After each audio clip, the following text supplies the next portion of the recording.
Hey! The Workers Club. I love the name.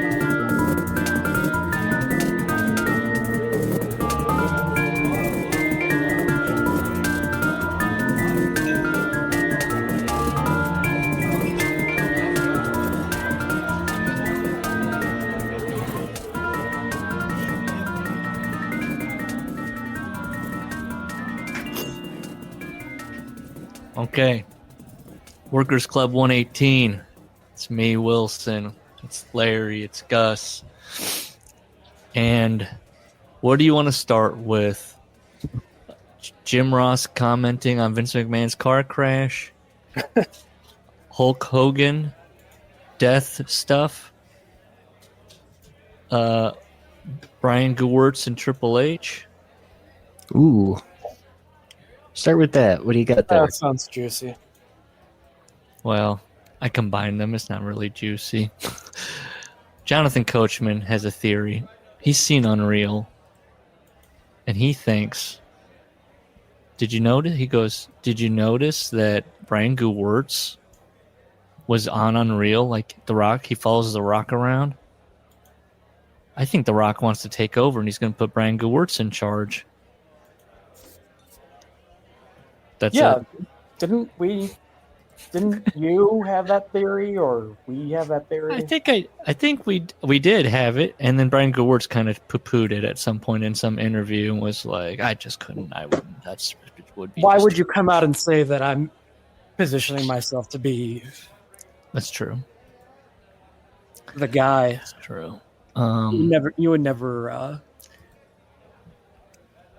I do think that's where Coach is wrong, where he thinks The Rock wants. Maybe The Rock does want like some creative say, but he definitely install somebody. He's not going to be there weekly, you know. He's installing somebody. Yeah, that's Brian. Brian Gewirtz having to like. Is that better or worse than what we're getting right now? He was pretty silly. Yeah. He liked the silly stuff. But was that serving the master? What is he? Yeah, what are the texts he's getting from The Rock that he then has to implement? That he's having to then... What are Rock's ideas? He sits down Drew McIntyre and he's like, okay, The Rock was thinking his mom did this, okay? Just so you know, there's a history of this. His mom did it in Hawaii.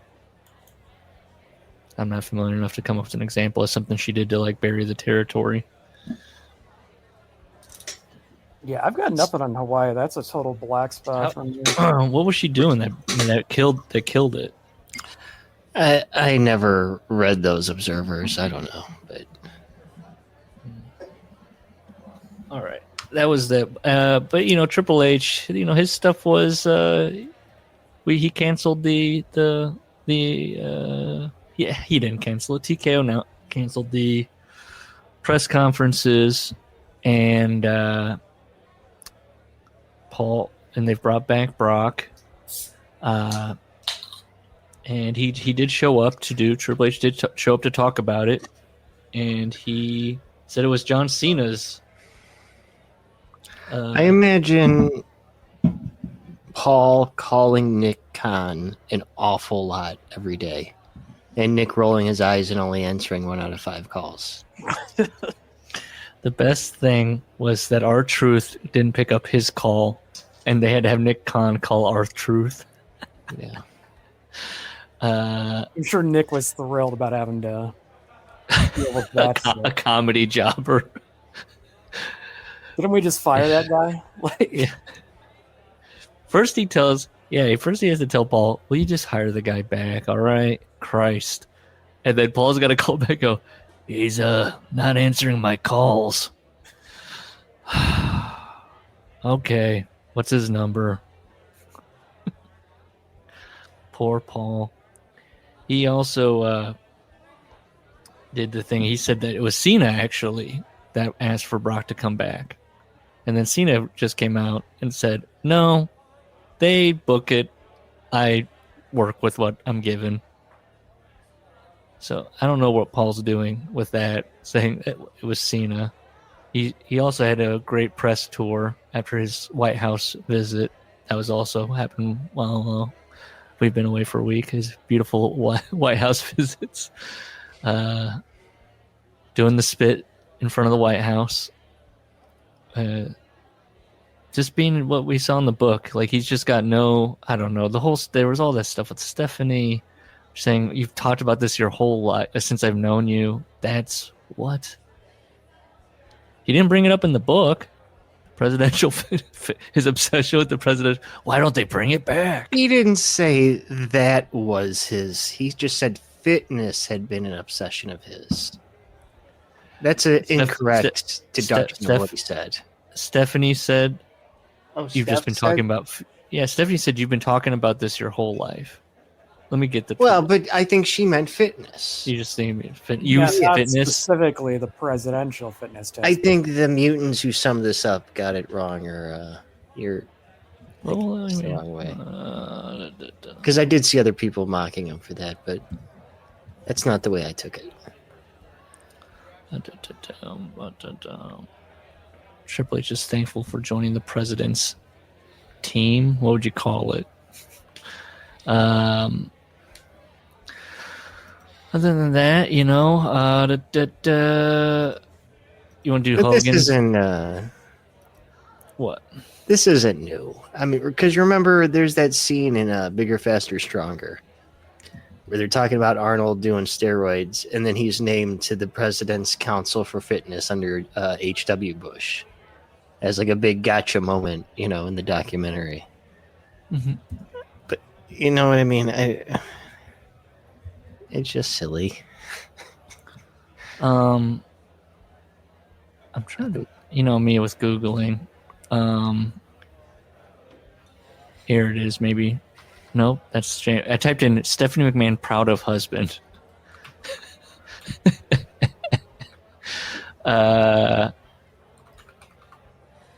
Bret Hart weighed in on Hulk Hogan.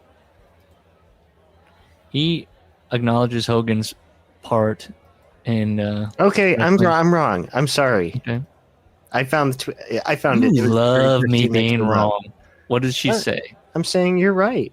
No, I know. I'm saying you love me being right. Well, but I also love that I found it in one Google search. I know. I was on my fifth. I'm so proud of you, Triple H. You have talked about the President's Council on Physical Fitness since we got married over 20 years ago. He just was bragging about it, right? You remember that fitness thing? I did so good in it. Yeah. I don't know. Yeah. I did the I liked V-stick Lawrence and got a Taylor. +6. Lawrence Taylor was my favorite part.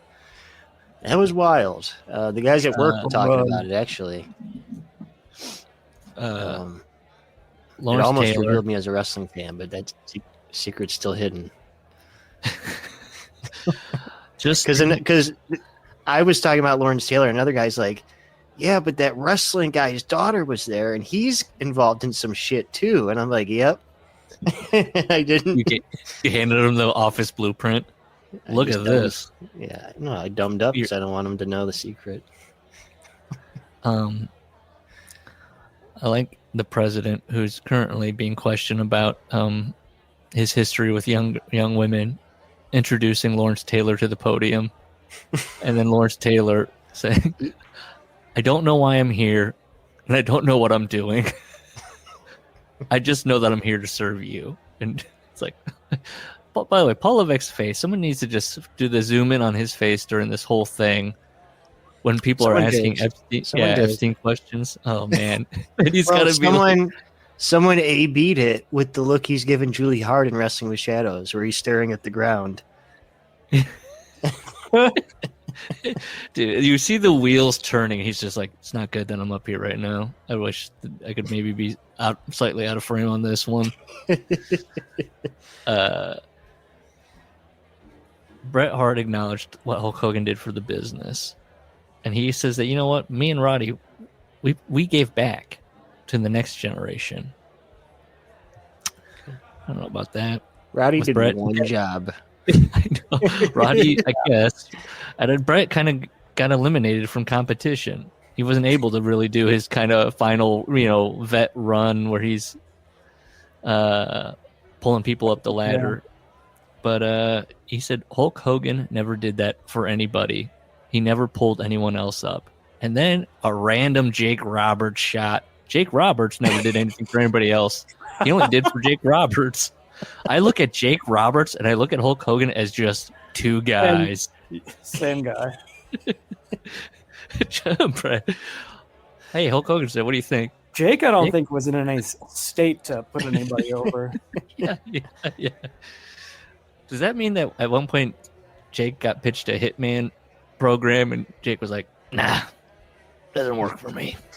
And Brett just filed that away. Wouldn't surprise me. Just two guys. Brooke. Did you see the other Brett quote in the news this week?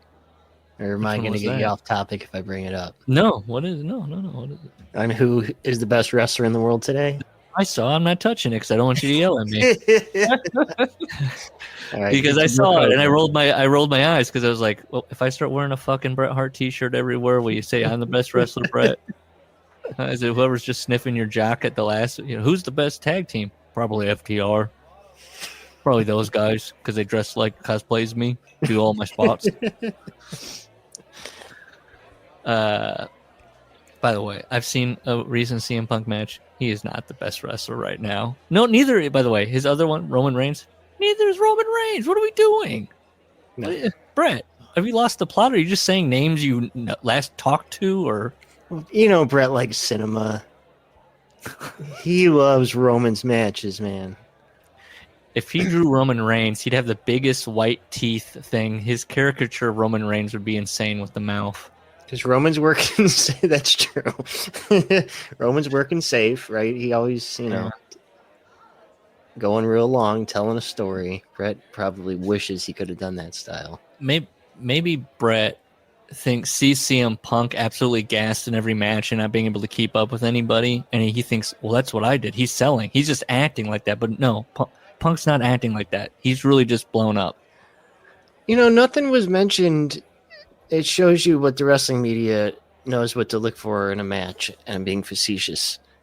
Punk was clearly concussed in that match. You think?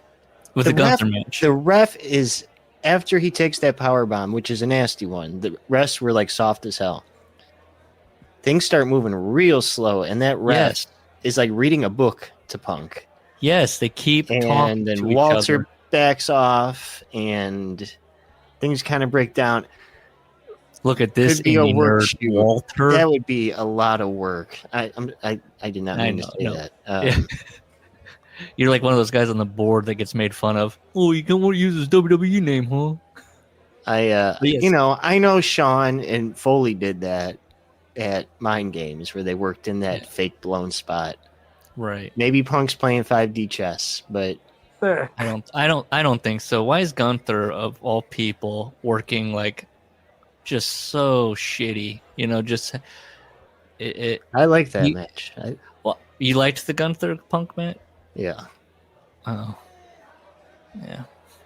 I like Gunther. Felt like a Harley race match. Where Harley was always concussed and just like, let me lay down for 5 minutes. Hold on. Walk around the ring and shout at people for a minute. Gunther, it's the same thing with Bryan Danielson. Like, he got over to AEW and was like, he could have been doing this the whole time. He could have been wrestling with the guardrails off. Gunther's just kind of... There's a video that just came out. Gunther's in his tour bus thing that he's got with the bus driver. With the weird-ass veal he was making? He's making veal. They did not look... Yeah. I'd get a little bit more browning. A little higher heat on your little hot pan there. It's looking pretty gray, that veal. But he's going, cooking's my passion, which I don't know, debatable, but wrestling's not his passion anymore. It wouldn't be mine either if I'm on a tour bus talking to my driver all the time cooking veal and I've got to work half speed with CM Punk and lose to CM Punk. Said Goldberg. Yes, have Goldberg laugh in my face. Fun. What does that do for me? Bill's like, I don't know. I was just laughing because I thought it would hurt. It's like, brother, what are we doing? Are we trying to, like, you still don't know how to, like, he hasn't learned that lesson in the business of, like, who's this helping? What are we doing? Put the other guy over mindset. Dude, Jesus. like, he's still, he's how old? And he's still, like, in a shoot, I would probably beat you up. No. Even though Jericho dusted me. And yeah, no. Even though I walk and my knees are pointing in separate directions, east and west. Yeah, I would have taken Gunther. I don't know. The man eats veal on a bus. That's how legit he is. Hogan's been cremated. They've had his funeral. Brooke decided to, the day after, Brooke Hogan, his daughter, the day after, decided to post on Instagram. Quick cremation. Oh, it was like a headline.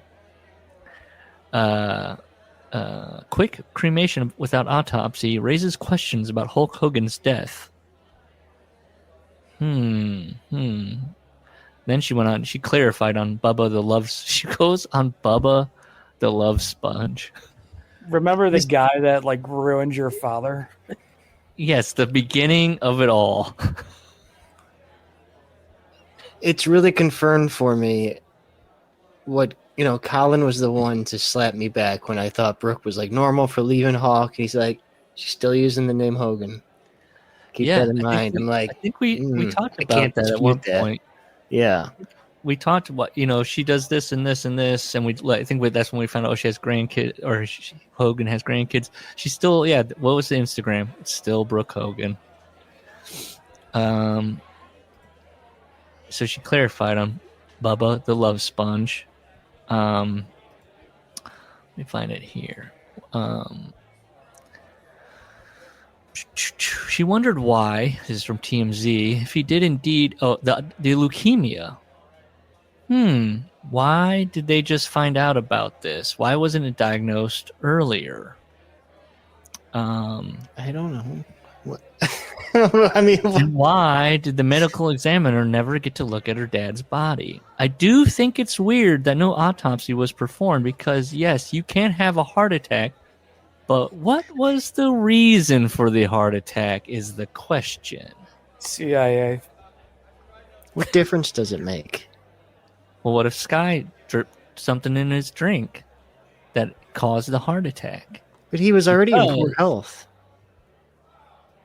It didn't come out of nowhere. But why did she wait to get the leukemia diagnosed? He was probably going, I'm not feeling so hot, brother, wife.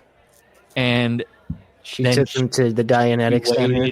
Yeah, waited and waited and waited. And then finally they gave him niacin at the Scientology Center and thought the cancer would go away. She says when he told her about Sky and that they were, I guess he was like, I'm in love. My daughter, I am in love. She said, she warned him not to marry Sky. Sky gives me the heebie-jeebies. Hold on. Okay. Somebody didn't, we got, okay, and pause. Hold on. Brooke continues. For me, no autopsy, leukemia out of nowhere hits me as BS. What are we doing? What's Brooke doing? Well, listen. Is she...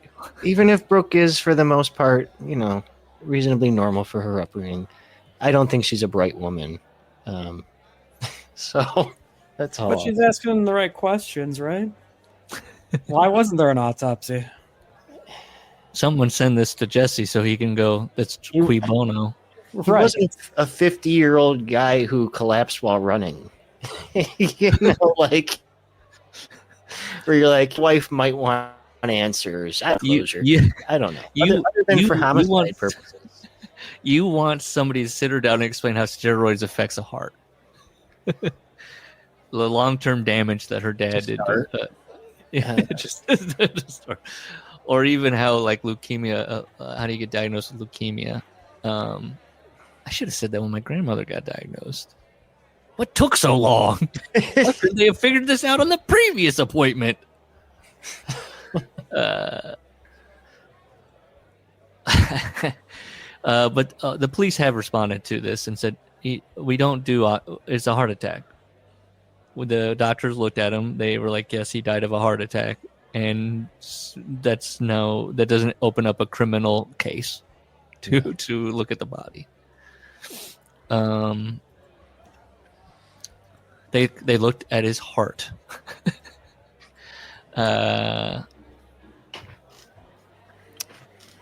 Let's see.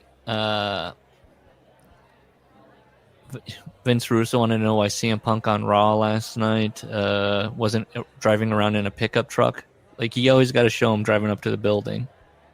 And that's a good question. We need actually. I do support bringing back the driving up to the building.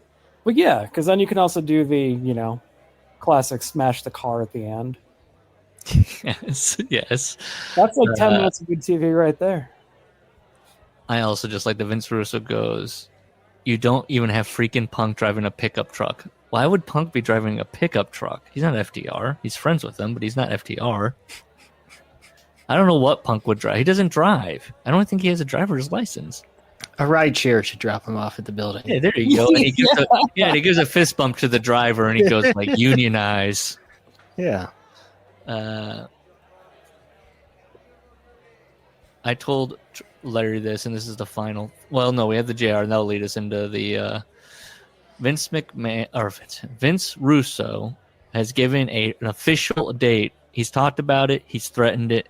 We have an official date for when he is going to stop watching WWE. He's already stopped watching AEW, he says. He does not watch it. He'll comment on it, but he won't watch it. We have an official date for when he will stop watching WWE. He said he was going to stop. Didn't he have an age? Like when I turn whatever. He's done it several times. January 24th, 2026. He will stop watching Raw and SmackDown. He has one caveat. He's going to quit on the road to WrestleMania? Right there. Right after or before the Rumble. He's got one caveat. If Triple H puts the world title on his favorite wrestler, Sami Zayn, Paul Levesque's favorite wrestler, Sami Zayn, he will stop watching WWE immediately. That's what he says. Triple H puts the world title. Prior to that date, I will cease all viewing. What's his problem with Sami Zayn? It doesn't look like a wrestler, bro. Dogman could beat that guy up. Yeah, he's big into that. I used to see a guy like that perusing the Ska records. I mean, to be fair, Russo is a tall guy. So he's probably got a complex. Remember, like, him when he was managing AJ in TNA was, like, significantly taller than AJ Styles, and it looked stupid. I don't even know if I should tell this story. I'm going to open myself up. I mean, that's why I feel superior to Adam Cole. It's just like... There was a door issue at one of the bays at the shop, and guys would say, "Hey, this door's stuck," and then I'd go and I'd lift it up, and I go, "I don't know what you're talking about." Well, it was stuck again. I went to and it didn't lift up.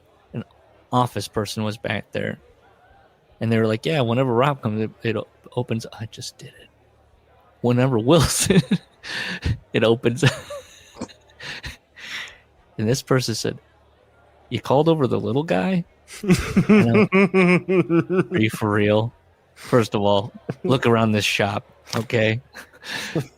And then later I was kvetching about it, and this guy was like, I knew the minute she said that you were like boiling inside. And I was like, oh, I don't see any of you motherfuckers opening up the door. Let alone I was the one guy that lifted the UPS truck up off when it backed up and hit the thing and like got caught on the like bumper. Look around this shop. That's all I'll say of who's in shape and who's not. What the hell does that have to do with anything? I was just fucking. Anywho, Jim Ross talked about Vince McMahon's accident, and he just confirms, like Jim Cornette, he was reckless. He wanted to be the fastest guy on the highway. Cornette did an hour on it. Jim Ross sounds like he did 1 minute where he's like, yeah, he drove recklessly. He loved speed. I sat with him when he got stopped by the Ohio State Police. I wanted to see my children. Yeah, I know. He says the speeds were uncomfortable. Cornette has driven on that road and last as a New Yorker. But I guess this is a really super old 2-lane highway. Yeah. That is always packed. So it seems like it should be impossible to be doing 90 miles an hour like Vince was. Yeah. I don't know. JR says that he didn't just quit riding with McMahon because of the speed. That did bother him. And I found this interesting. I just did that. But this book that we're reading, JR really paints himself as why did his family stuff fall apart? Why was he not there for his daughters? It's because he was obsessed with the business. He was obsessed with he lived and breathed wrestling. It's why he was worried about committing to Jan.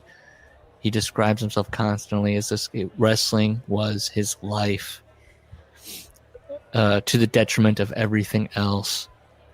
Why did he stop riding with Vince? It was challenging because he never turned it off. It was always about the business and what's next. It got boresome.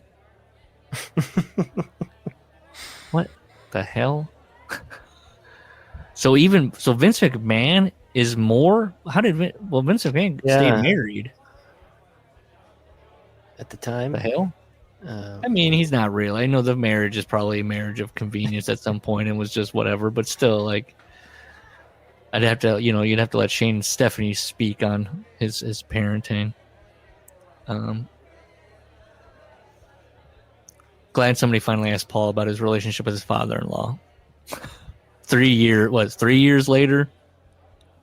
Who asked? Allegations are allegations. Oh, that, yeah. People are complaining. They immediately canceled the press conferences. They're bringing Brock back as a trial, right? To see what they can get away with. Why bring Brock back? Who cares? They don't have anything else for Cena. Oh. They're going to bring Vince back, right? He makes an appearance before he dies. I'm certain of that. He shows up at Cena's last show? I mean, Cena loves that guy. He's got to be there. Man, how did no one snip pictures of Vince at the scene? Yeah, because even in that one other crash he had, they did have him zombie walking away. Yeah.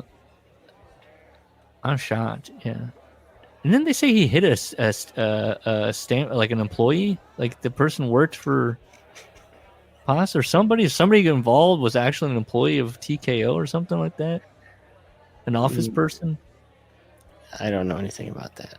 I don't know. Maybe I misread. I know the woman that got hit, or one of the women that got hit, did a Facebook post about it. Yes, I saw hers, yeah. I saw a comment make fun of how she added the age of the highway to it. She's adding coloring. We last left Jim off where, yes, the WWE was changing. So was he. Rowdy Piper was crying about the Bronco. That's where we left Jim. Yeah. Thank you for giving me the used. Thanks for making the deal. You got kids, maniac? Jim Ross describing Rowdy Piper crying about getting the used Bronco from that match that they had sitting behind the building. And then the story Brian Alvarez has of him cornering him in that closet, It's this guy. Dude, this dude was something. What's up with this guy? What's wrong with him? Yeah. I mean, it colors my opinion of him because he was like bipolar almost. Yeah, like being zoned into the business, total fucking carny, or being the loving guy who can see it from afar, like the Real Sports Interview. Yes. Yeah, I mean, he could function. You've seen it. Yeah, he shot a movie. Like, you have to function as a human somewhat. Like with working. Well, but Carpenter was a wrestling fan, so I'm sure there was leeway. True. No, I'm thinking about John Carpenter's like, they'll be like, "What do you think about the Thing anniversary?" He'll be like, "I play a lot of Halo these days. My favorite game. Really makes me think." And I'm like, okay. Chapter 54, Talent, 96. And this chapter is just Jim kind of going through people that he was either endorsing at the time or bringing in at the time. He starts off with Brian Pillman. And he talks about Brian getting injured, the fused ankle. Larry would love the lack of lines in this chapter by me. It's just him. He's kind of recaps the guy's career, and real briefly where they were at in '96, and then he goes, "Yeah, it's too bad," or "Yeah, I like the guy."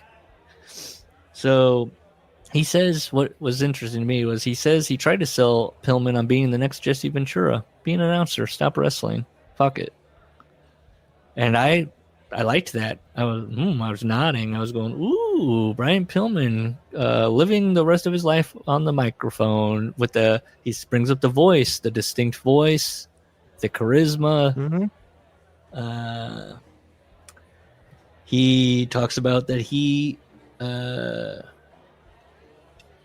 of a sudden he throws in that Jan and him were renting a little 1-bedroom apartment. I said, what happened to the house where everyone was coming to stay and all that? So this must have been, Jim was jumping in the timeline. You know, when he first gets the talent relations job, he's like, everyone would come to our house. He'd stay in the spare room. Now he's back in a 1-bedroom apartment, and Pillman's calling him up. He sounded violently mad because they had a drug tester show up to his house. At a house show. And we could probably find this. It's a house show in the Pacific Northwest, he said. Probably figured that one out. Well, Portland, remember, their commission had drug testing. So it might have been Portland. There you go. A Portland house show. And Pillman gets to, and he's screaming at JR, I can't believe you're doing this. I thought we were friends. There's nothing wrong with me. I don't take any drugs. And then perfectly rational response to being drug tested. I'm innocent. Well, JR says, well, when the test comes back clean, hey, we're all good. Regrettably, his urine did not back up his words. Great sentence. Then there was Rodney. I hate this last name. Anawahi. What's Roman's last name? Joe Anawahi? Yes. It's Yokozuna. And Vader, he adds, had weight issues. Oh, man. The days when Jim Ross just called out guys for being fat in the Ross report. He used to be. Yeah. Like, the way he would dog Mark Henry and Big Show was just, man. It's interesting. He was not, I guess, a fan of big boys. He wanted you to, if you're big, he wants you to be athletic as well. Yeah, you don't want him dying on you. Well, he does. The issue is the athletic commissions. If you have bad blood pressure or heart problems, they're not going to approve you to wrestle. And then if the one commission says you can't wrestle, then all the other ones are probably just going to follow suit, he says. Then we got to refile. Yeah. They sent him to a fat camp. Or as he says, an intensive weight loss program. almost like rehab for drugs and alcohol, but you relearn nutrition and how you approach that stuff in your life. And unfortunately, it didn't work, he says. He was getting reports that Leon and Rodney went from Yokozuna and Vader to Leon and Rodney would slip out at night and eat fast food, hit up the drive-thrus. So they just were gaining weight. He's getting the progress reports. They're just adding on pounds. You want to hear a quick Ross report from 2005? Yeah. Yes. All right. Let's see. I had a hell of an interview a few weeks ago with Jake the Snake Roberts for his upcoming DVD. This is going to be one heavy one, to say the least. Jake opened his life up for all to see, blah, blah, blah. Good to see the $1 Million Man, Ted DiBiase, added to behind-the-scenes staff at WWE.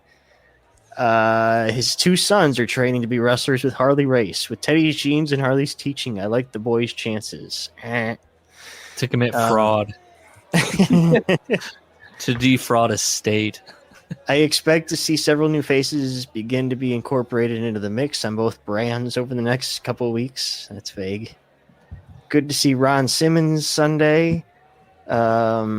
Speaking of Ron, who is a former Florida State Seminole, it's ridiculous that the NCAA has taken it upon themselves to attempt to ban derogatory team nicknames. Being of Native American heritage myself, I am certainly sensitive. Oh, jeez. He was right about it. He hasn't mentioned that in the book, has he? He did. He said his mother, right? It was on his mom's side. Yeah. And that's why he's not racist, because his mom would be like, I have Native American blood, so. You gotta keep him the Seminoles.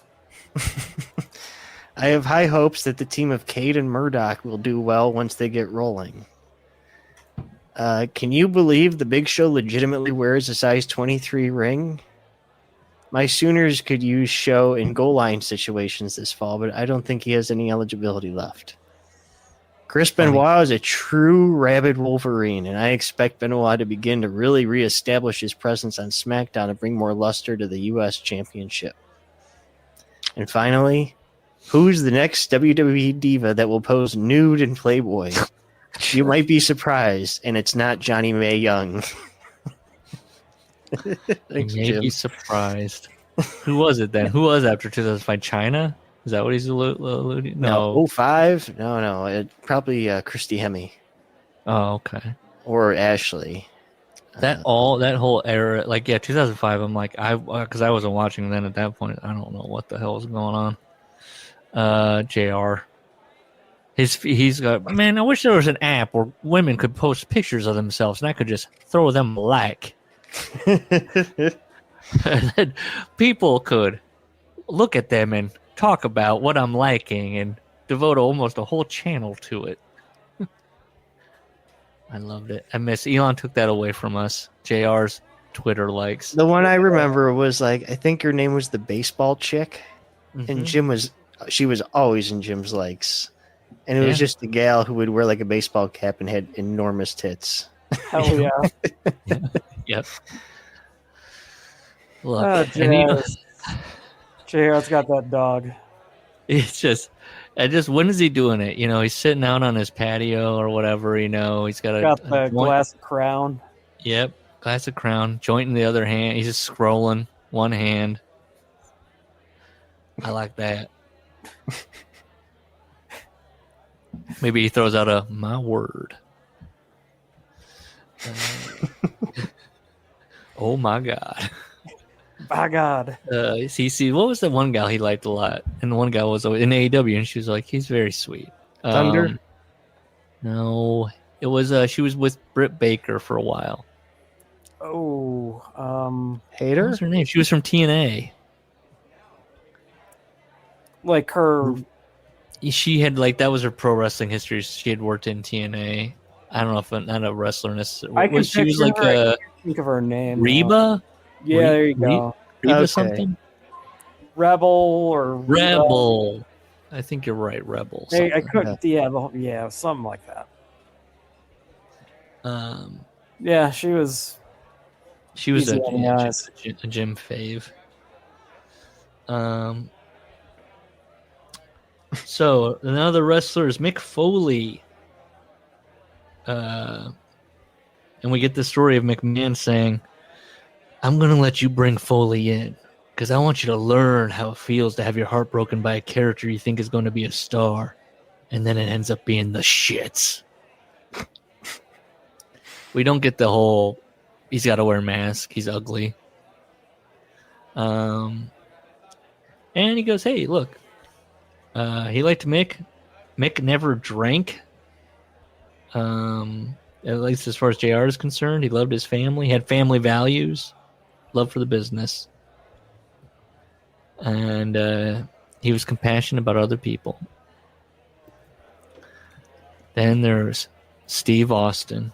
So not like Hulk Hogan and Jake Roberts. No. And, by the way, to be fair to Brett, Mick Foley did lift. So, he did the Randy Orton program. He killed it. He wanted to do a John Moxley program when John Moxley was just like still in FCW. Mick Foley's always about making other guys. That's why I liked Mick back in the day. Yeah, legit. Triple H. Legit. Triple H. You could say Rock, Triple H, Orton, Edge. Yeah. That was probably the last. Helped Undertaker when Undertaker was just kind of floundering and nobody to feud with. Yeah. Worked Sean, great. I mean, that dude. Give Mick the ball. Mick could run with it. If you gave Mick the ball, CM Punk could never do it. Steve Austin. Larry will hate this. At one point, Jim Ross says he carried himself like a badass. I mean, he walked around backstage like he was a badass. And it made me flash back to an old BTE episode where the Young Bucks were following Moxley in the airport. And they looked to the camera and said, look how he's walking. He walks around like he's a badass. And I just thought, he's walking around the airport like he's John Moxley. He was doing the John Moxley. He's doing the stupid, oh my God. What yes, he's literally walking, he's doing the character. He's like, his arms are swaying, he's just walking around like, don't talk to me, don't. And they were, of course, the Young Bucks killing kayfabe. They're laughing about it. They're going, Lord, he's like this all the time.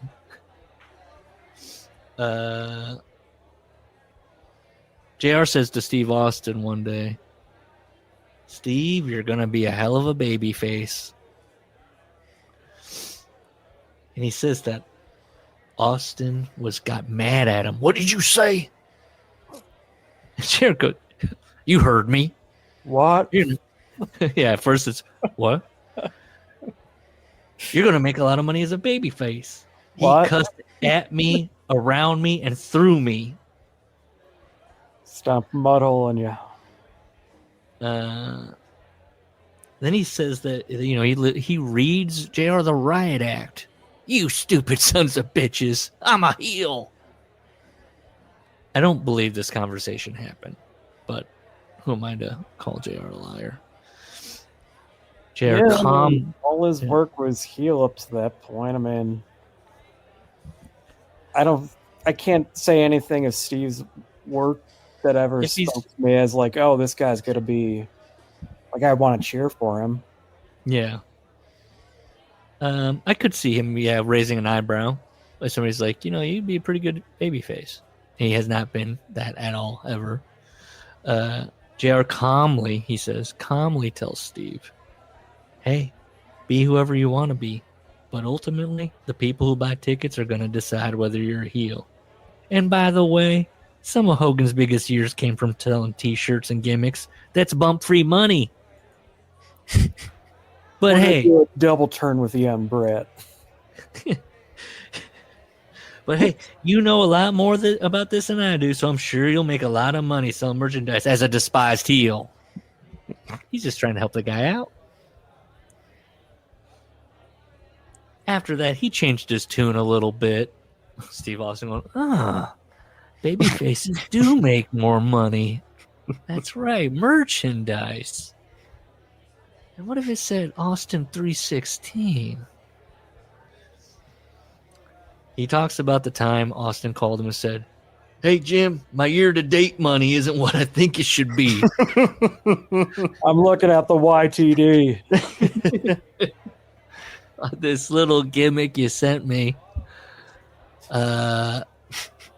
JR says, okay, so that's what he says, right? That's all he says. He says, hey, Jim, my year-to-date money isn't what I think it should be. I was hoping for more. I'm working harder and getting over. That's what he says. JR says, okay, hold on. I'll go to Vince. This is after the King of the Ring, okay? He goes to Vince's office. Austin's out there, and he's fucking fuming. I was like, that's fucking not nice. You didn't say that. You didn't say. You just said he just was like, hey, what's up with this? I think I'm working hard. Vince looked at his deal. It's a standard contract for a mid-card guy with solid skills and a fair amount of experience. So he goes, hey, let's re-sign him. Which is what, Bob Holly's contract? Yeah, I was going to say, yeah, what's the other, who's the comp? If you're probably at that time being utilized like Austin and you just won the King of the Ring, even though, you know, it's all Triple H was supposed to win, blah, blah, blah, blah, blah. Well, I'm sure no. Remember now, in Foley's book, he mentions in 96, him and Austin wanted new deals because they were mad about Mero. Oh, and what he was making. That's right. And remember, him and Austin were even like consoling each other, and he talked about how much more Austin got than he did. I mean, if I'm in that spot at that time, I'm going, you're not even fucking using this guy. Like, this guy's a dud. And I'm actually being like, we're doing something. Like, come on. Yes, I'm definitely going, I can't, you're paying him what? And now that's wasting money. Give me that money. Give me his money. How much is Hakushi making? Who was on the roster when Rikishi was doing the what would they call him? He's on this. He was Make a difference. Yes, make a difference. I was going to call it a streetwise tough. It's 95. So that's 95. Savio Vega. Austin wouldn't have a problem with whatever Savio Vega was making. Nobody's bothering Savio Vega. They're like, he's the hand. He's been here. He's been around.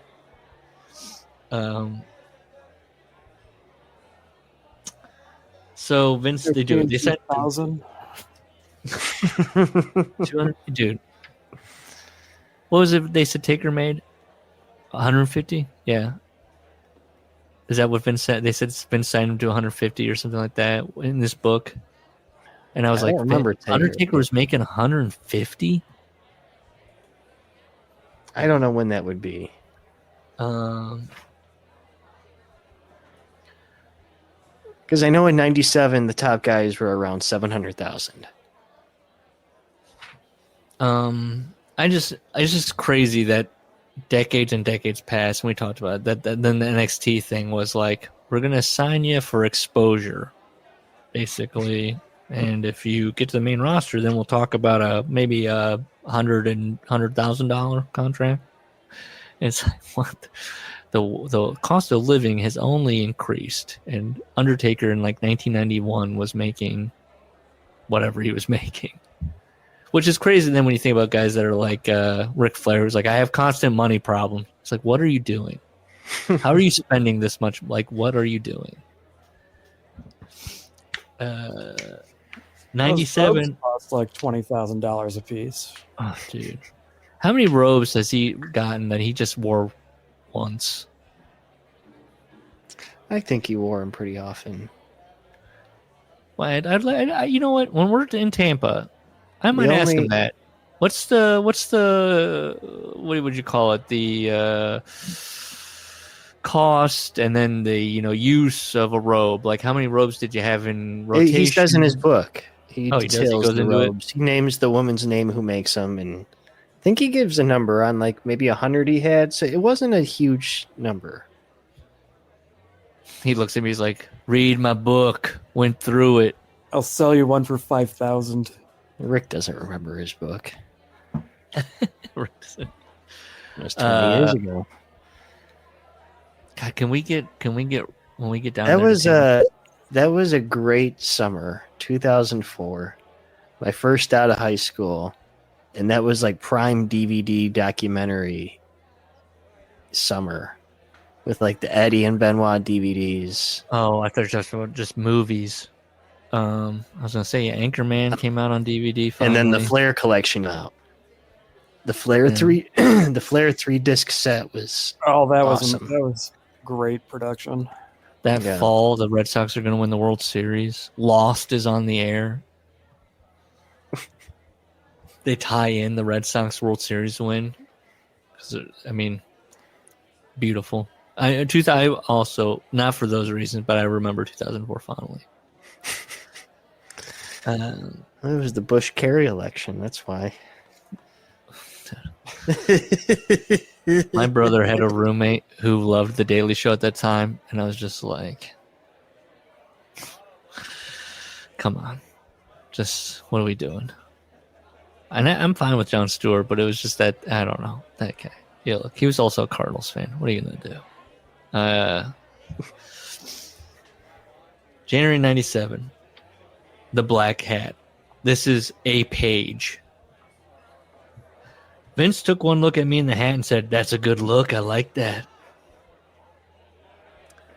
And we're back to JR does not want to wear the black cowboy hat, okay? And part of it is that he doesn't want to be a stereotype. Vince informs him that we are stereotypes. That's how he looks at the wrestling business. What he also, though, remembers is that Randy Savage wore cowboy hats. And so he would have to he would have to travel with a hat bag carrying all his cowboy hats. Randy, they want me to wear a hat. You gotta get a bag. Randy would kick his ass like, "You're trying to come for me." I know. He grabs him by the throat. Why are they giving you a hat? Yeah.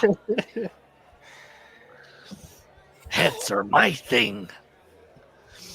You think Randy's got the spacers, the things that like make them keep their shape? Yes. Oh, yes. An absolute hard-cased bag with the shelving. And man, can you imagine losing that bag? And he's just like panic. He's drenched in sweat. My hat bag or case. If it's hard, it's a case. If it's soft, it's a bag. Yeah, that's I think correct. So JR's like, I got a solution to this whole hat bag problem. I'll just wear the same fucking hat. Unlike JR's in his mind, he's like, oh no, different hats for each show. My God, the hats. That thing had to have smelled, right? And Randy had all those under those lights, those bright lights. Randy had tassels on his hats, so that's a whole thing too.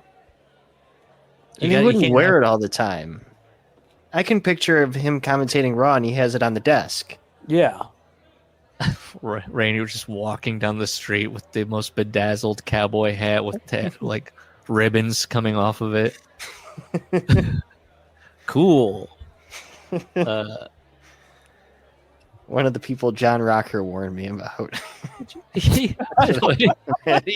John Rocker sees him walking down in New York. He's like, I got a name for that. He's just going to the Manhattan Center. Settle down.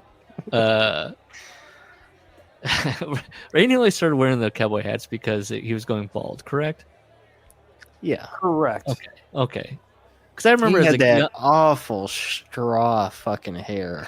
Well, his decline was scary.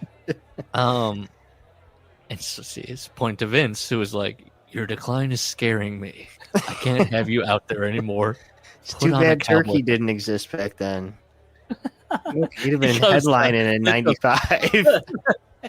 You calling me a turkey?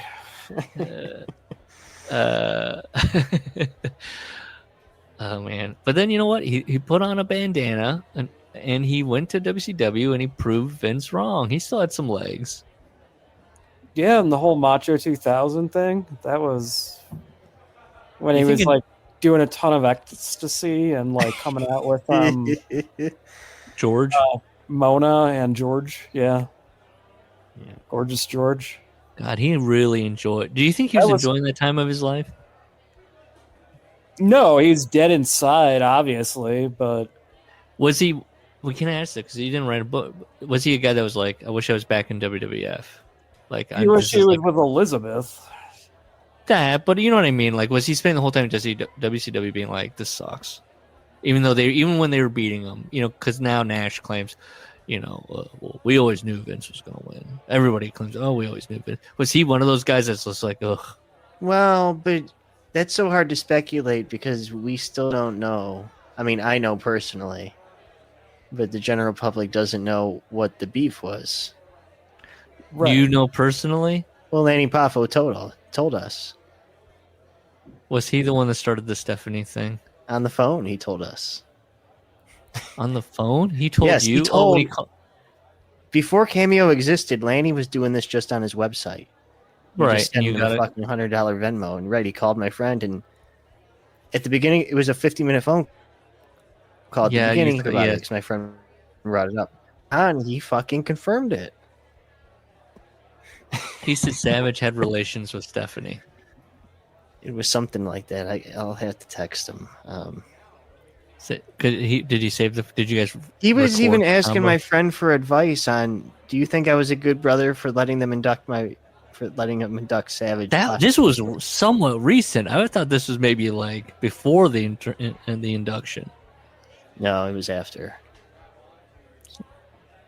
Yeah. Vince inducted Lanny, who knows was part of that. Like, we'll give you a Legends deal. We got to sign an NDA. Stop calling random people in Ohio and telling them about this.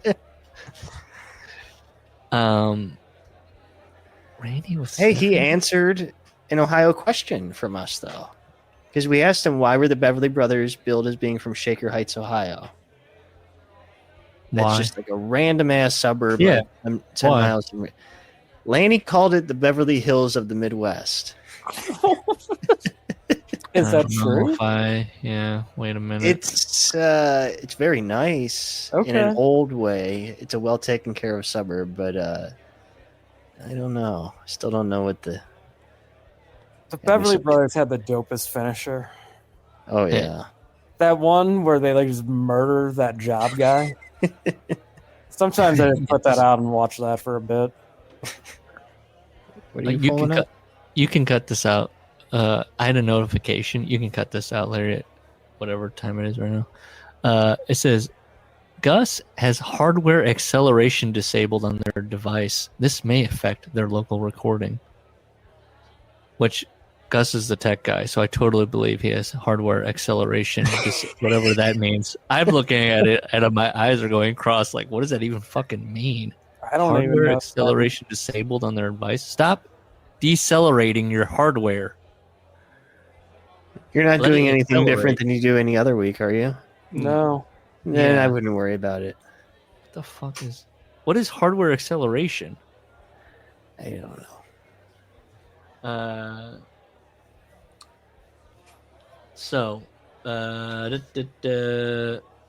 Oh, this is a good one. It's a twofer for me. It's a good thing. It's a funny thing, and then it also has like a little ism. JR says, "I quietly remembered," and I wrote, "How do you quietly remember?"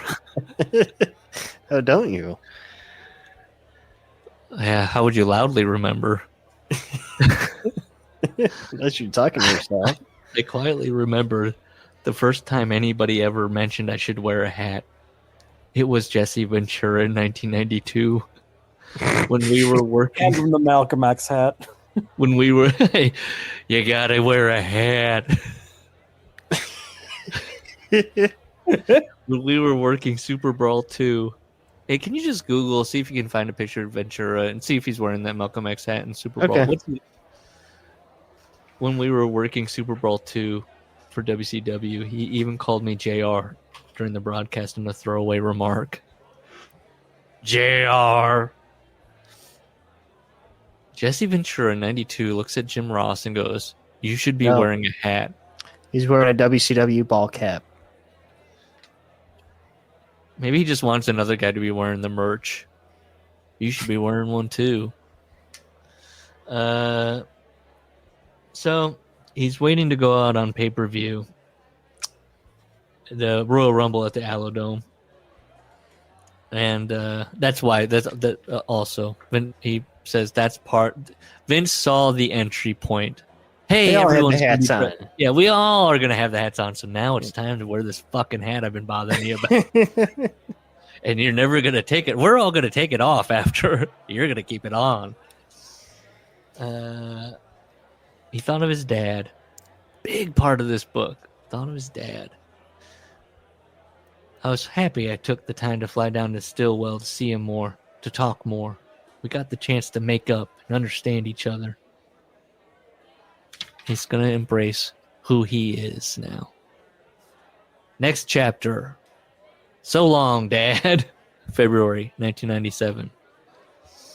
He's at home with Jan watching Raw. And I was like, is he not a regular... or is it taped? Are they doing taped at N97? Yeah, Oh, yeah. They were taping into 98. Okay. The Legion of Doom is returning on his screen. Which is not the one that Brett's... Oh, no, that's the midget. Never mind. Which one is Brett watching? Was that not the one when they return? I get that kind of stuff mixed up. When did the Legion of Doom return? It was early 97 because they're at WrestleMania. I think what happens is I think about Legion of Doom. So this might be it. I think about Legion of Doom 2000.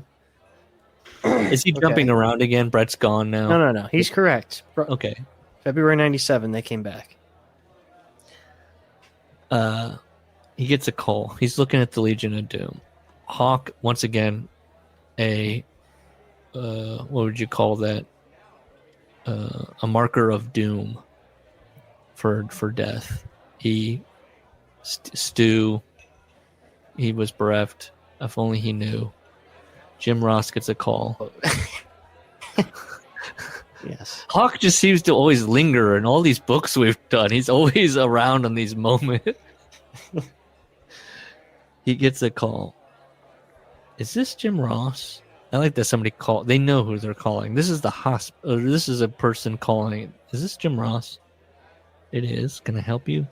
This is your father's neighbor calling. I'm afraid he's had a heart attack and they've flighted him to St. Francis in Tulsa.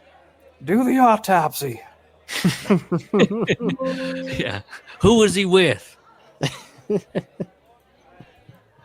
He just doesn't have a heart attack. And you know, guess what he says? Hospitals kill more people than they help. He goes and he tells Dustin Rhodes, and he's like, he didn't go to the hospital, did he? I'm surprised he's going in for his double knee replacement, so good Oh, luck. no! Oh, no! No. Dustin, no! He's like, can I do it anywhere but a hospital? Like at home. Can I get a horse doctor?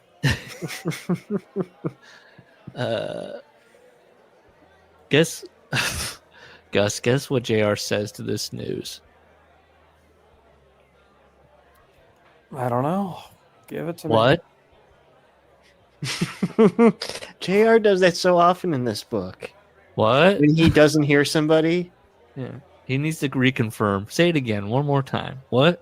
me. Come again? I mean, Steve Austin always said that Christian helped him with that, but I don't know. Maybe JR constantly, when he talk about his year to date, and JR's going, what? I'm sorry. So he says, what? And the guy goes, I'm sorry. I'll call you back when I find out more. Click. So then now he's just like, what the fuck? And 30 minutes later, he gets a call. Hello? That's the guy. The guy, hello? How is he? I'm afraid your father didn't make it. I'm sorry. Goodbye. Yep. Jan took the phone from his hand. And he's just like in shock. He's muted raw. Jan's trying to console him. But all he can see was his big old man. His hands. He talked about them beginning of the book. The Ross family hands. Those big mitts. Soup bones. The dollar for a haircut. I don't want to laugh right now. The dollar for a haircut. The silent fishing by the pool, my grandmother, when I would fish with my grandmother, that's a thing to get kids to be quiet because you want to be in silence. The fish are going to hear you. You got to be quiet. Wait, that's not true? I don't think. No. No. That's such bullshit. But also, I'm a yapper and I've never caught a fish in probably like 8 years.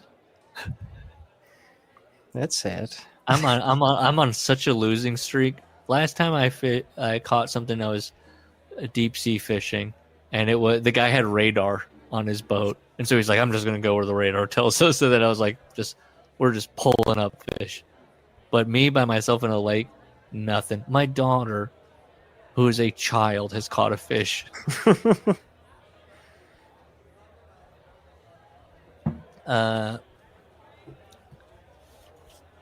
The last time I saw him, he still looked huge and healthy. And now he was gone. And JR didn't get to say goodbye. He didn't get to say some things I wanted to say, which kind of negates the last chapter where he was like, we figured each other out. We grew to understand. We said our piece. All the strength in the world couldn't get him past his 64th birthday, he says. That is pretty fucking young. Even for 97, I'd say 64 is pretty young. Yeah. Does he say what happened? His heart stopped, right? He had a heart attack? Is that what he said? I think so. He said a heart attack. Heart attack 64. Wow, he is just. What is he? What was he? He had to be just eating fucking bacon every day. Bacon every day. Wow, a farmer in Oklahoma, he's smoking 3 packs of Marlboros. He's smoking. Just crushing his heart. Jimmy Dean's. He's buying the chub packs. Chili. Lots of chili. I don't know why I thought this, but I remember my grandmother telling me that she was surprised about like Rock Hudson being gay and Liberace being gay. She was always just shocked when people were gay in general. She was a very much of like, that just didn't exist. People just made it up kind of person. If Jimmy Dean had come out as gay, it would have obliterated her mind. As a farm cow with my grandfather, it would have absolutely put a black hole in her mind. Of like why I've been eating his sausage for years. Wait, Jimmy Dean's an actual person? Am I not thinking of the guy that used to do the ads? Am I wrong on that? I'm Jimmy Dean. I think real guy. I don't really. Oh. Yeah, he's an American singer and television host. Yeah, And the creator of Jimmy Dean Sausage. What a guy! Wow, damn! I did not realize that was the Jimmy Dean. Yeah, look him up. He had a country rock and roll crossover hit in 1961. Crossing boundaries. That and Bozo the Clown would have broke her, I think. Oh, he's in a fucking Bond film. That's right. He's good in it too. Which one? He's in Diamonds Are Forever. Oh, He plays the Howard Hughes guy who owns the hotel. Yes. He looks kind of gay. That's why I gotta say, he'd be a guy that was like, well, especially when he was older. Look at him. Look like yes. Can I copy or send this copy image? I'm gonna send this into the Discord right now. I mean, you know. Check that out. Okay. Hey, look at that. Buy my sausage. Put my sausage in your mouth. Did you hear about my rock and roll crossover hit in 1961? Oh, it's Diamonds Are Forever. Horrible. That's one of the worst Bond movies. Oh, really. Oh, you love that one? Yeah. I can't. It's the two henchmen, the Yeah. goofy, Glover, the gal. Crispin's father. Sean Connery coming back after they canned his ass. Oh, right. Yeah. Yeah. It's got my favorite Bond girl. O'Toole? Is that what her Yes. name is? Yeah. Plenty O'Toole?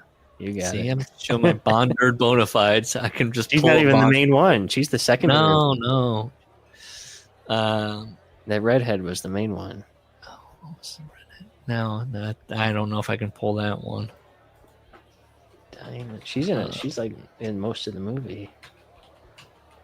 Forever. You're gonna say it. I'm gonna fucking get Tiffany mad at myself. Case, Jill St. John. Tiffany Case. Yeah. He goes to the funeral home. This is a little shot at who he was married to at the time. His wife hadn't decided on what my dad should wear, so he lay on the table covered in a white sheet, but otherwise naked. My father, alone in a room. Strap.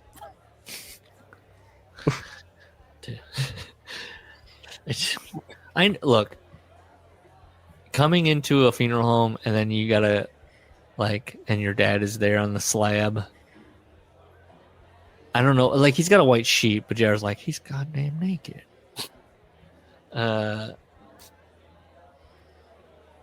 Covered in a white sheet, but otherwise naked.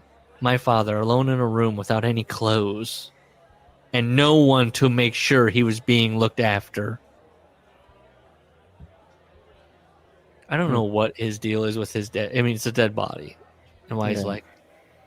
I mean, I'm picturing Jared going in there and going, "Someone put a sweater over him, for God's sake! He's cold. Has anybody, please, God?"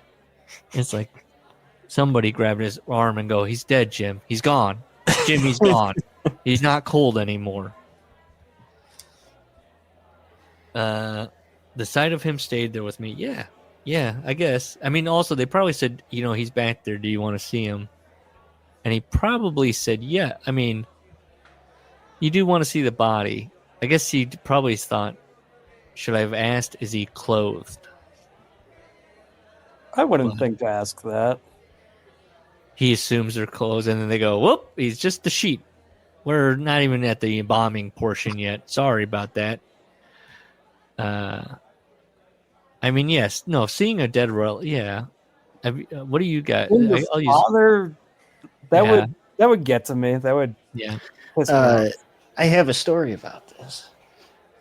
My aunt died young, and Grandpa had to identify his daughter, and she didn't have a sheet on. She was naked in there. Oh no! And the family was upset about it. So funeral homes are just kind of like anybody that walks up to him goes, "You want to see? The body's back there." Yes, I'll take note of that, though. That I should ask if that person is decent. I'll just say this: I had a friend who had to identify his dad. I had to be the one to go in because it was an upsetting time, and it did also affect him that he had to be going there, and it had the similar scenery, but that was also like night of. Or, JR's traveling down, da-da-da-da-da.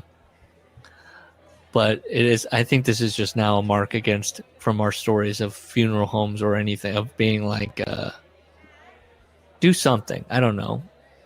Put a hat on them? I don't know what you do, but at least give them prep. It seems like people are just walking in and then looking at the bodies and going, what the fuck is going on? You couldn't, like the later story, you can't go, before you come in, we'll put the sheet on. It seems, what did I just read? I read a news story recently where a funeral home was like, we forgot to do something. Whoops. They just don't seem very, I can't tell if Larry's sleeping or he's frozen. No, I'm here. I'm listening to you. They just don't seem sensitive to... Which maybe that's the occupation. That you're desensitized, so you just assume everybody else is desensitized. That's what I assume, yeah. Not the case. Let's see. He says he was a tough. It's a little JR haiku that ends the chapter. He was a tough bastard. He was my hero, my John Wayne, and now my hero was gone. There you go. You want to take a break? You want to keep going? Take a break. Okay. Oh. 97. We're going to talk about his segment with Foley, which I remember because I was a big Foley guy. I loved this build of his new, not a new character, but like his opening his character up a little bit, explaining the Mankind character. Mm-hmm. He says Mick Foley was smart, quick-witted, introspective, measured, kind, thoughtful, and sensitive. Clearly, JR, I mean, I know this was published. He had not read Antietam Brown. Were you watching in 97? Me? Yeah. Yeah. Yep. Gus? Yeah. Were you both active online? Yeah. I was definitely at least on AOL at that point. Definitely trying to find the boards, to finding the RSPW thing. I feel like this is me being the anti-tech guy. The way it was probably formatted. I remember finding things and going, I don't like how it looks. I don't like how I can navigate it. Mm-hmm. I'm moving on. Which is funny because then eventually message board, they kind of got more organized, like different things gave way. But I was never a huge message board guy. The biggest message board I was a part of was Scotsmanality. Mm-hmm. Remember Scotsman? That was it, probably. I devoted time to that. Oh, and CRZ. What do you call CRZ's version of his site that he eventually made / wrestling? That's not really a board, but it was definitely weird the way it was formatted. Mm-hmm. When I started that, it was just like this is a year before I came back. That's why I'm a little fascinated. It's definitely in the AOL chat rooms during the new generation, whenever they first dropped on AOL keyword WWF. Mm-hmm. You got the splash page. You got I the remember chat. them making a big deal about signing Brian Pillman, and there was press conference footage on Yep. The Real AOL, Player. and a big thing. Yeah. I remember trying to listen to something on Real Player at one point or another. Definitely into that's speaking to Real my Player was such a pain in the dick. Or what is that, like the window that never seemed to always want to work. Fucking have it so easy now with your YouTubes and your Vimeos. I know more promotions. I'm sure they do. I'm just not aware of it. But utilize YouTube. It's so easy now to get your promotion. Can I know I can go and see progress shows on YouTube. I think they put it out on a backdated kind of thing. But why wouldn't you just do OVW? They're we have a TV deal. Why don't you just put it on YouTube for free? They probably do. Do they? Why when we do? Because I don't think. Well, I don't know. I'm indie, and they don't do that, and they should. You're not Is wrong. it just a pain Unless in the the ass? talent would want more money? I don't know. That seems hard to believe, though. But it's exposure, baby. When we do Smoky Midwest, we are going to put it on. We're going to figure out the logistics on that. How do we stream this shit to YouTube? Yep. And then people can make fun of our OVW level productions. They're like, we'll be lucky to have OVW level productions. Sudakov sounds fucking tinny, but then you can really hear certain. What the fuck's that about? By the way, that we're going to do this one day, and we're going to tell Sudakov to do it. And he's going to, he's not going to quote us a friend's rate. He's going to quote us a fucking outrageous thing where it's like, what the fuck are you doing? Well, the travel.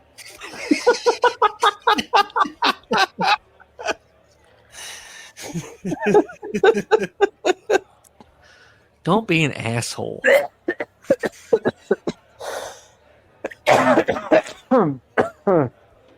Oh, goddamn. That got me. What were we talking about? I can't even remember what we were talking about. Just 97, being on the internet. Just 97. Oh, to speak to my aversion to like message boards and stuff like that, or like the RSPW boards. When I did eFeds, I only ever wanted to do it through email. I hated when people were like, "But now we're moving over to a message board, and you post on the message board." Wow, so you can predate that. I fucking only want to do it through email. I don't want to do it through. I don't know what it was. I love. And then the people would get format. fancy, and I would too, on the message board for the eFed with HTML effects. Yes, I did that in the emails when you could start doing different colored coloring. fonts and Yes, italics and sparkly background. Maybe a MIDI playing. I knew it. I called the guy that ran the Fed. I was like, "Give me your number." I called the kid. Give me your number. Yeah, and then he was like, and then his friend got him and was like, "He's scared to talk to you." Yeah, no kidding. And I was like, "Why? We're just shooting the shit, you know? We're just squaring some things up." I'm going over. He was like, "I don't know." He's like, he doesn't know if his parents. He's like, "What are they gonna do when they get a call from my state?" And he was like, "I don't know. I mean, what are we talking?" It was like long distance things that kind of worry. Like, who are you talking to? Yeah, no, that was great times. I still, I worked myself into a world title. I didn't think my promos were going to do enough, and so I wrote the kid as my brother and said my brother had a horrible accident, and I think he's gone blind. And da. And the kid bought it, hook, line, and sinker, and made me the world champion out of like sympathy. Wow. I thought I had it in the bag, but I was like, I'm just gonna do one over. I'm gonna say that I actually got a shoot in. I got a work injury that I was like gonna, really lift his spirits. And I think I landed on like I had an eye injury, so he's like, "Oh yeah, you can't see, so I'll have to read it to him." All right. Politics. Get through this book. Okay. I have no look. You'll love it then. I have no notes after that. It's the Mick Foley. We've all seen it. The Mick Foley JR thing, and Vince sees it, and as Mick Foley in his book talked about, I have a vision for what this guy can be.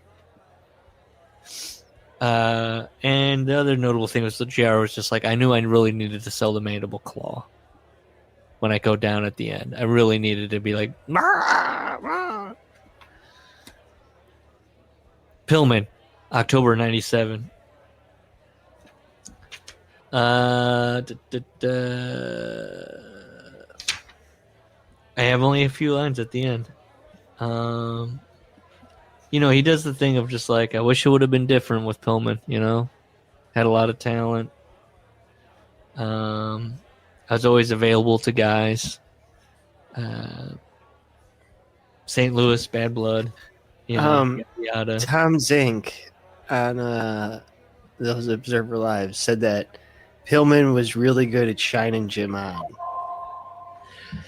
Talking about the football stuff. Yeah. Was he like kind of doing it to be a dick almost? Yeah. Oh, it's fucking hilarious. Who did he call famously while he was sleeping with Sonny? Like in the act? Madden. Okay. Well, JR says he felt a kinship to Brian. Felt like Brian was a little brother. A mischievous little brother. Just wasting his time with bullshit football talk. That's great. He says that Brian would call him and, he'd be like, God, I was, all fucked up a couple nights ago and I said something stupid. Oh, God, I'm fucking, he's beating himself up. And JR adds, if he Some might think Brian was taking drugs for recreational purposes, but he thought that Brian was taking it to help him heal from the pain of that accident. Okay. All right, Jim.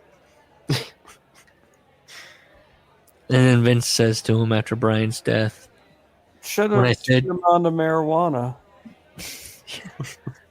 JR at his funeral, "You should have been Jesse Ventura." You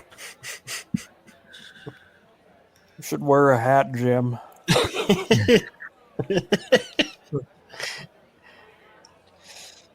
Ben says to him after Brian's death, "When I said you're going to get your heart broken, I simply meant don't get too close to the boys." Capital B. Ironically, Linda McMahon had once told me the same thing regarding Vince. "Don't get too close to the flame," she said. Who was the biggest death prior to Pillman?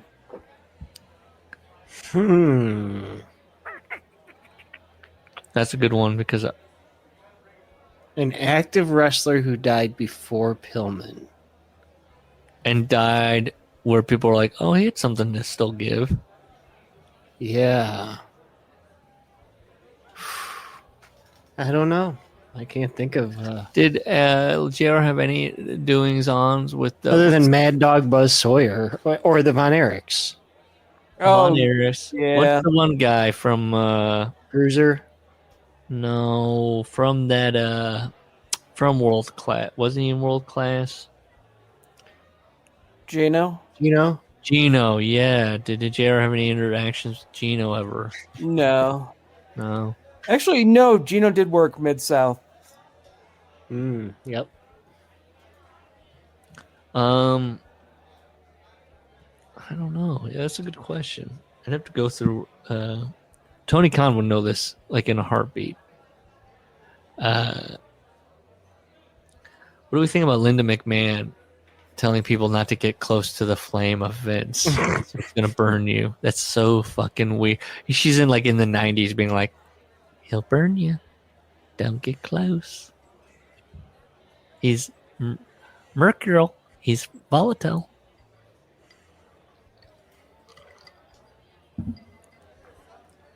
Well, she's our Secretary of Education now, so that's cool.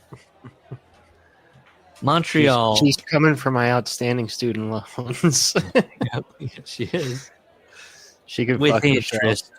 I'm waiting for them to shut down the department so then I can say my student loans are no longer valid because they were administered under a non-legal entity. That's a game I'm playing right now. Good. I like that game. I like the game of chicken with institutions. Yeah. We're in 97 November. It's Montreal, and again, not a lot of highlights. Hang on. We all Does know your it. book say 98 or 97? It says 97. My book says November 98. Wow. That's why I thought you might have been fucked up with the timelines. No, well, no, yeah.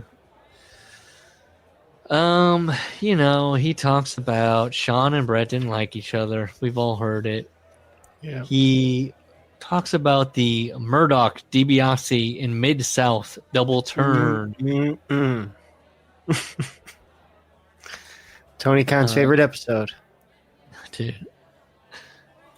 I mean, I listened to he's talked about Mid-South on podcasts like devoted to let's talk about a bloody match. Yeah, I listened to that one. Yeah. The guy can talk. He'll talk ball with you. Love to get him on. Would love to have Tony Khan on. Let's talk ball. Let's talk wrestler sleaze books. One of these days, I'll go through my DVD VR account and see if I ever interfaced with him. Well, that's the guy Maybe I that bullied him. the guy that ran the Fed that I was in for a long time. Illinois 3. Illinois 3 was his username. Was it Tony that was scared to come to the phone? Hey, I called you a pud back in 1997. Your friend Oren handled most of the call. He talks about the Heart Foundation. I like that he calls it. This is one sentence. It was one hell of a unit. He talks about them fighting, Sean and Brett. When they get into their little New Haven scrap. Poor Pat Patterson got caught in the middle. Literally, he was in the locker room. Talk about wrong place at the wrong time, and they almost suffocated him trying to get at each other. Pat Patterson was doing like the ref thing where the divas get the ref caught in the middle. Oh no! Whoa, what am I doing? You're rolling around with me. Come on, Pat would have been he would have handled business. He wouldn't have been getting his jollies in that. It wasn't a long. I'm sure he was like going, "Come on, guys, come on." It wasn't a long fight. They fell through a flimsy wall where Jerry Lawler was using the bathroom. Now that I have a flimsy wall. You mean a stall? A flimsy wall? What? Where's Jerry Lawler going to the bathroom? Unsecured drywall? He was pissing in a garbage can. Is he? Yeah, what's he doing? Yeah, an insecure wall. And then Jerry Lawler is going, ah! Ah! Shrieking. Doing his Jerry Lawler thing where he's bouncing on both feet with his hands in the air. I mean, Lawler is the one guy I remember being the guy to break up that fight. With his cock hanging out, and he's like, I never heard that side of it. He's in the bathroom, I guess, and he broke it up. Jerry Lawler's got to have a weird, like, egg ship dick. Dude. Is he still sad tweeting? Like, I haven't kept up with him. Is he still sad? He kind of looks normal again on the convention circuit. Kind of looks normal again. I mean, That's his speech good. is pretty much back. He doesn't... Like, those first couple interviews post-stroke were very sad. But he seems to be back. I don't... All right. He's back. God bless. Put him on the pre-show Better than panel. ever. Can he click a StreamYard link? Can we talk to him? I know he hasn't written... Has he written a book? Has there been We a book? talk on about that? Cleveland baseball. That's how we get him. He's gonna go around and be like, it should be. He calls them the Indians. No, he's like, No, talked about he's pro Chief Wahoo. Yeah, he definitely calls on the Indians. one of the original 6 teams. Did you know that? I did not actually. I saw him play at Fenway series with the Red Sox. It's Oh great. man, That was seeing the great rivalry with the White Sox. I saw so much good shit. Mm. Did you see Hall of Famer CC Sabathia? Oh, I did not get the pleasure. No, Oh, okay. Well, he was on the Indians for a while. a lot of God, what was that prick's name? On the Indians or the White Sox? Because I could name a lot of White Sox. And the Indians, David Justice. No, but yeah, in the 90s, what era are you talking? probably Albert like Bell. there you go. That's it. Oh, come on. Well, he's on both teams, so how could you? I know. It was so Fucking funny Bell watching was my the dad man. go from like talking so much shit about Albert Bell and then he comes over and then like fucking walking all of it back that he was on our side now.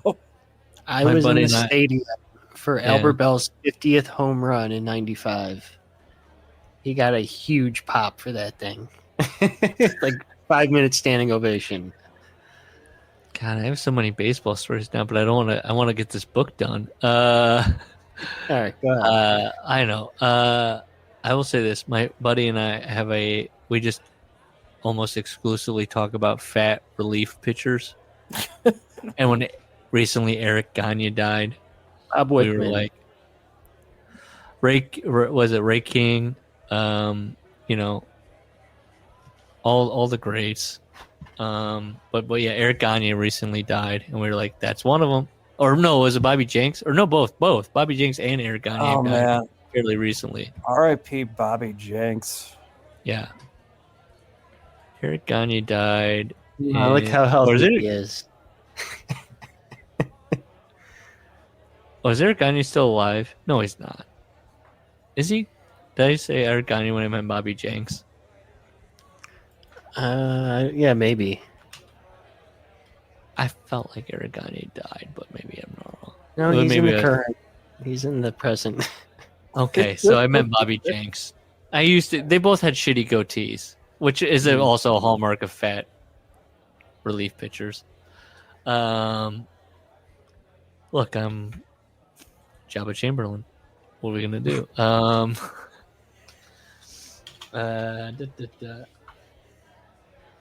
Steve Austin is in San Antonio.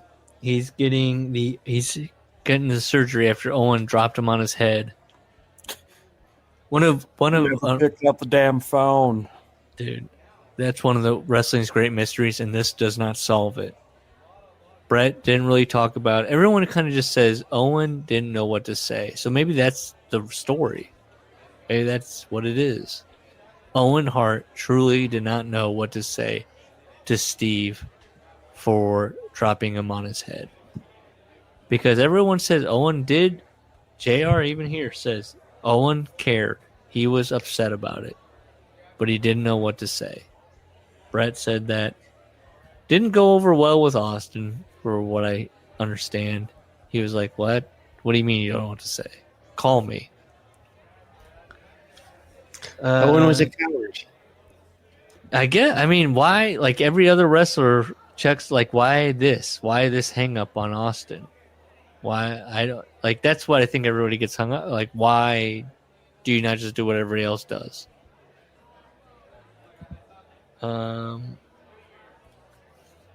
Steve came out of surgery, and JR's there with his like hand on his foot, on the what? Wait a he second. wanted to Weeks later. I mean, Austin didn't have surgery in '97. Well, that's what he said. August '97, SummerSlam. It's weird. Owen Hart felt awful about it. Didn't know quite how to handle something that was unprecedented for him.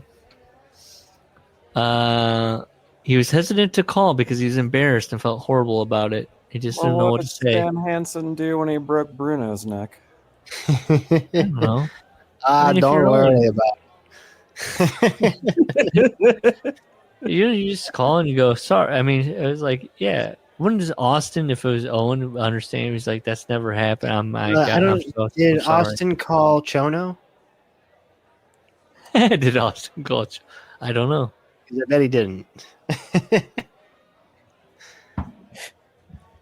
And maybe Owen was friends with Chono, and Chono was like, that guy never called me. Back, and then Owen was like, the message. That's right. When Owen worked as the booth blazer, Chono was a young boy. JR's all for Brett dropping the title in Detroit on non-televised. Do the old Bob Backlund Diesel. Show the fans anything can happen when you go to a show. I remember thinking that was cool when I got the magazine, and then on the TV and the magazines, and holy shit, a world titles thing happened. Diesel beat Bob Backlund with a power bomb. Boom, it's over. Yeah, you could have had Austin win it. And I think people would go fucking nuts as soon as it's announced. No?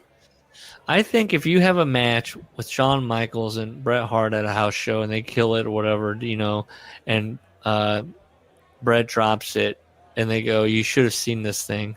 That would have been a match they were seeking out. They would have, that creates something.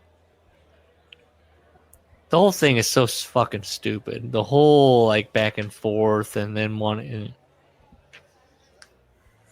Well, how hijacked would the show have been if Brett was done prior to Montreal?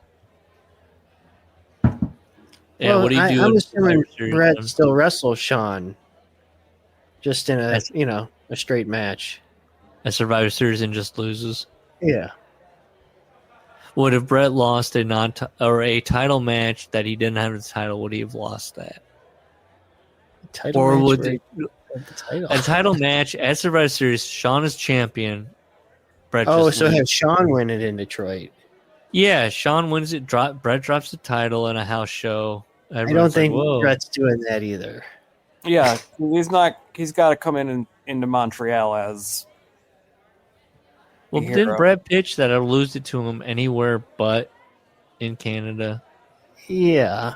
Which I think Jim is And going off. he's not going to then do the job after doing the job.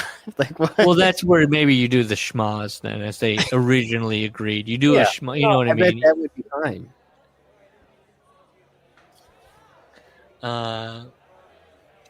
He says Jerry Briscoe came up to him, JR, and said, "Do you know what's going on tonight?" You know what I want to say to the people who don't like Meltzer? Yeah. Go read the fucking November 98 issue that has the leaked audio recording of Brett wearing the fucking wire. Yeah. You'll never read fucking journalism like that again. That's so Just fun. know Because Dave recently just did that thing where Cody Rhodes was on Bill Simmons and was like, I'm a Montreal truther. I think Vince set it all up. It was like straight up mad. He swore. Yeah. In his tweet. He cussed. Yes. Dave was like, I lived that shit. I fucking lived that shit. Which is like, that's the Dave I want. That's the Dave I want all the time. He's been racking up some W's. Dude, when he did the thing of like, oh, there's going to be a podcast, and we're like, oh, 78,000 people watching on social media. Whoa. And that was the exact fucking number. He fucking made up a number, and that was the exact.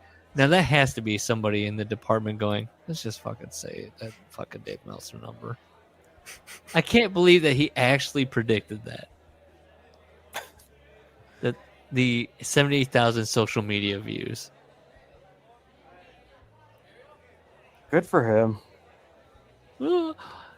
Somebody said it in another Discord, not our Discord. Somebody, it was like the snarky Dave in the newsletter. It's gone. It's mostly gone. He spends his time defending like Paul being Booker of the Year or whatever the fuck. And then because of the things that he said over the years that have been misconstrued, like, oh, she doesn't move the same way, you know, Or even to the men. I mean, you know, Junk Food Dog and the Anabolic Warrior. He's so careful about what he says now. And it's like, the best Meltzer is the Meltzer going, woo, woo, woo, woo. He's like Howard Stern. Yeah, the best Meltzer. You can almost, you listen to an old Iata show, and you can, he's with it. Yeah. Now like, you can see the wheels, like, what can I say? What shouldn't I say? Maybe that has developed to what the Dave Meltzer now we know that's like, he's always fucking malfunctioning because he's like, well, they'll cancel you for anything. He's so worried about getting canceled. It's like, brother, come on. You buy Dave 2 drinks and the old Dave will come out. Okay. Maybe we don't go to Tampa. Maybe we go to where Dave lives. And we go to a Brazilian steakhouse. And we fucking lure him in. Do curls with Dave during Raw. And we're also like, maybe this is a documentary now that we've been talking about. Maybe we're doing this now. We're filming you, and we live here now. To get Dave, what do you think his drink is? He doesn't. Do you think he drinks? You know he's gonna. I'm thinking of him taking the shot, and the aftermath is the tongue photo. Oh, it goes.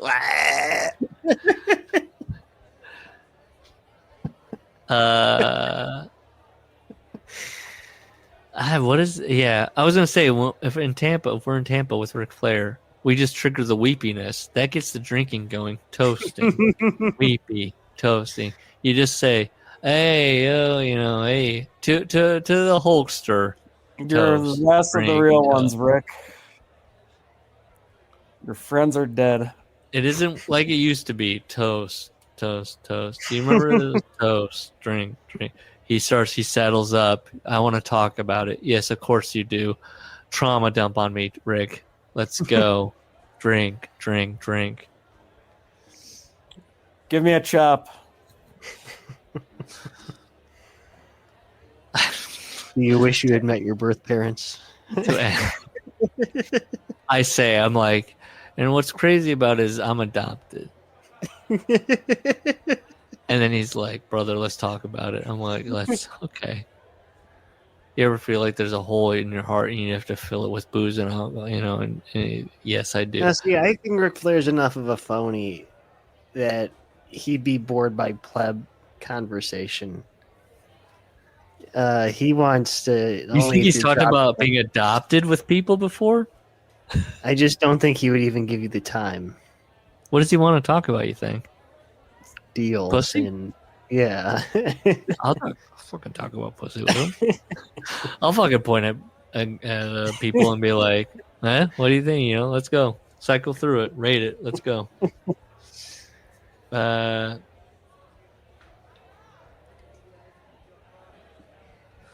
Lawler looks at JR. Did you know that was going to happen?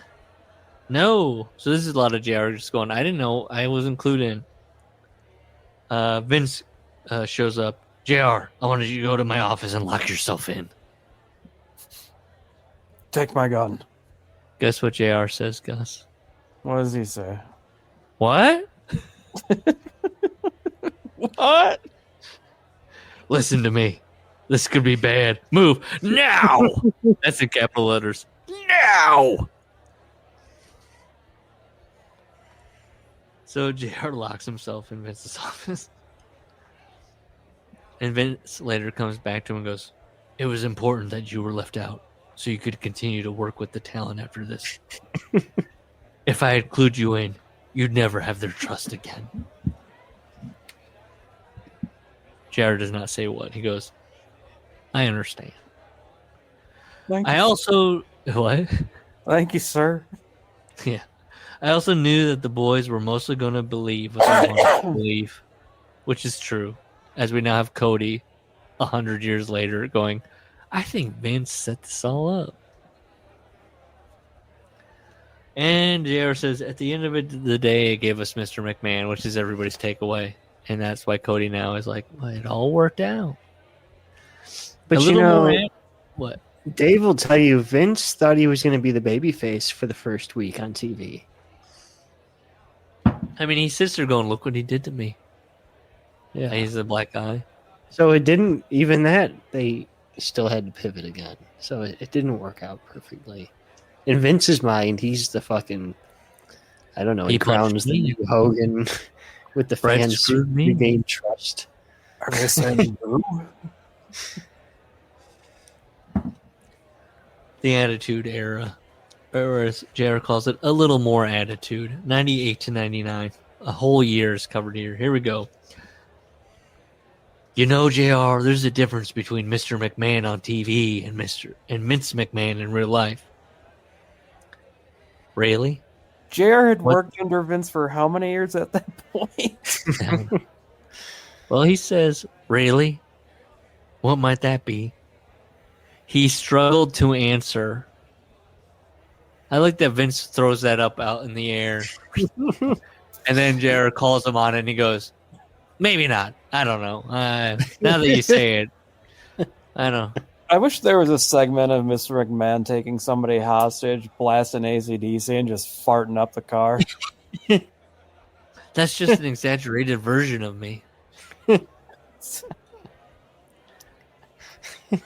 Which JR says, Mr. McMahon was an over-the-top version of Vince. I wrote. What? Somebody had tweeted that photo of him on that show when he's wearing the disguise. What did he keep saying in that show? Remember the hidden camera show on the network? Oh, where he's got the doofy wig and he's going, and he's doing a southern accent. And he's like, "I'm just checking you. I'm security." Who? Nobody bought that, right? That was coming in. They were like, "That's clearly Vince." He's like, who farted? Was It's it just you? a normal Tuesday for them, having to partake in that.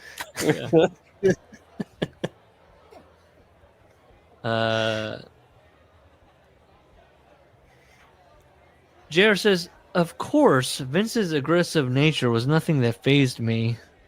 I had learned from Bill Watts, who during phone conferences would lift out of his chair and attack the speakerphone because he couldn't get his hands on whoever was on the other end.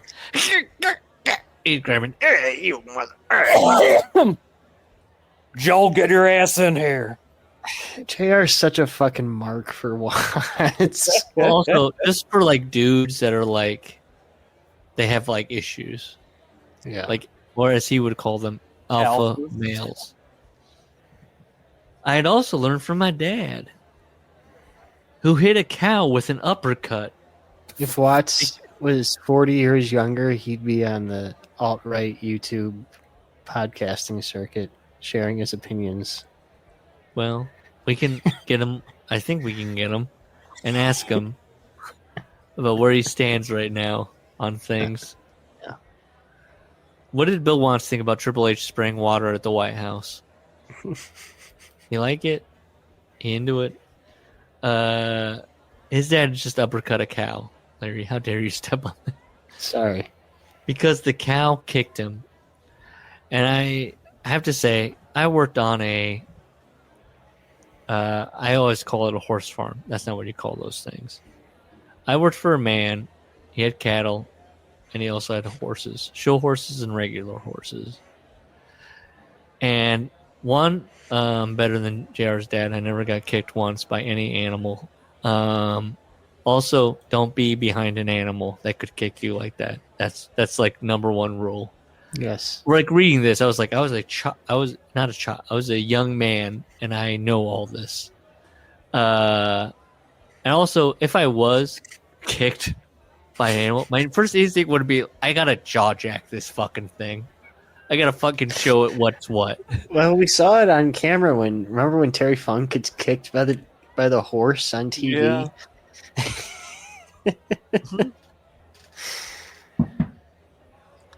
And also, I was like, because he's like, oh, he punched a cow, he uppercut a cow.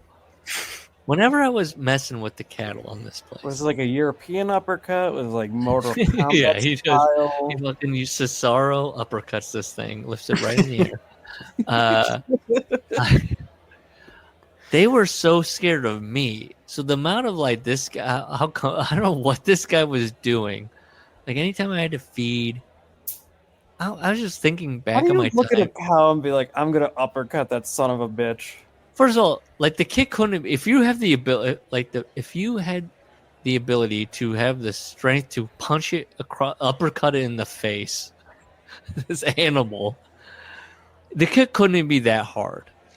Like the kick was like a graze at that point, and you're just mad. If the kick was like straight up, you'd be like, "Oh fuck, fuck, God, fuck, that was on me. I fucking fucked up. I should have been find the fucking thing." I never, when I was cleaning out stalls or what have you, don't cross behind the animal. Don't startle the animal. What was he doing to startle the animal? That's all I had. I had all my background, and I was just like, the fuck was he doing with the cow? And then also, the fucking punching the cow, I was like, that's insane. That's fucking insane. And then JR's like, hey, we all run hot, don't we? Don't we all just uppercut a cow sometimes when they kick us? It's like, what the fuck? I'm just trying to imagine the situation where I see my father uppercutting a cow. Yeah. And if he didn't see it, then his dad was like, oh, fucking Betsy kicked me. I fucking had to just fucking absolutely unload right into the jaw.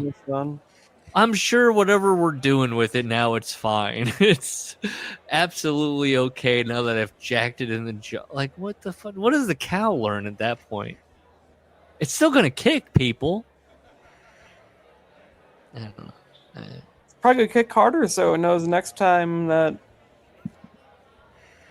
Did he say after he punched it, "Don't kick"? Shame on you.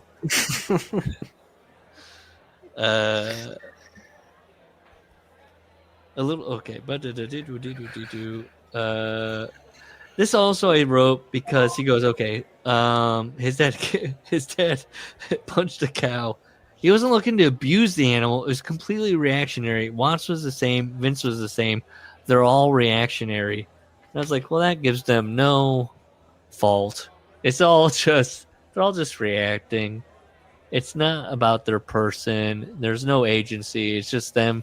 They're just reactionary alpha males. What are you going to do? It's letting everybody off the hook for bad behavior. Yeah. And he says, I chose not to analyze or judge. And I wrote, that's convenient. That we get that a lot in these books. Well, I just saw this behavior and I went, well, what are you going to do? People are complicated. I think JR's response was, I'm just sick of talking about it. Yes. The Smith stuff. God. I mean, if you've seen my dad punch a cow, right? You're in the room. What are you going to do? It's reactionary.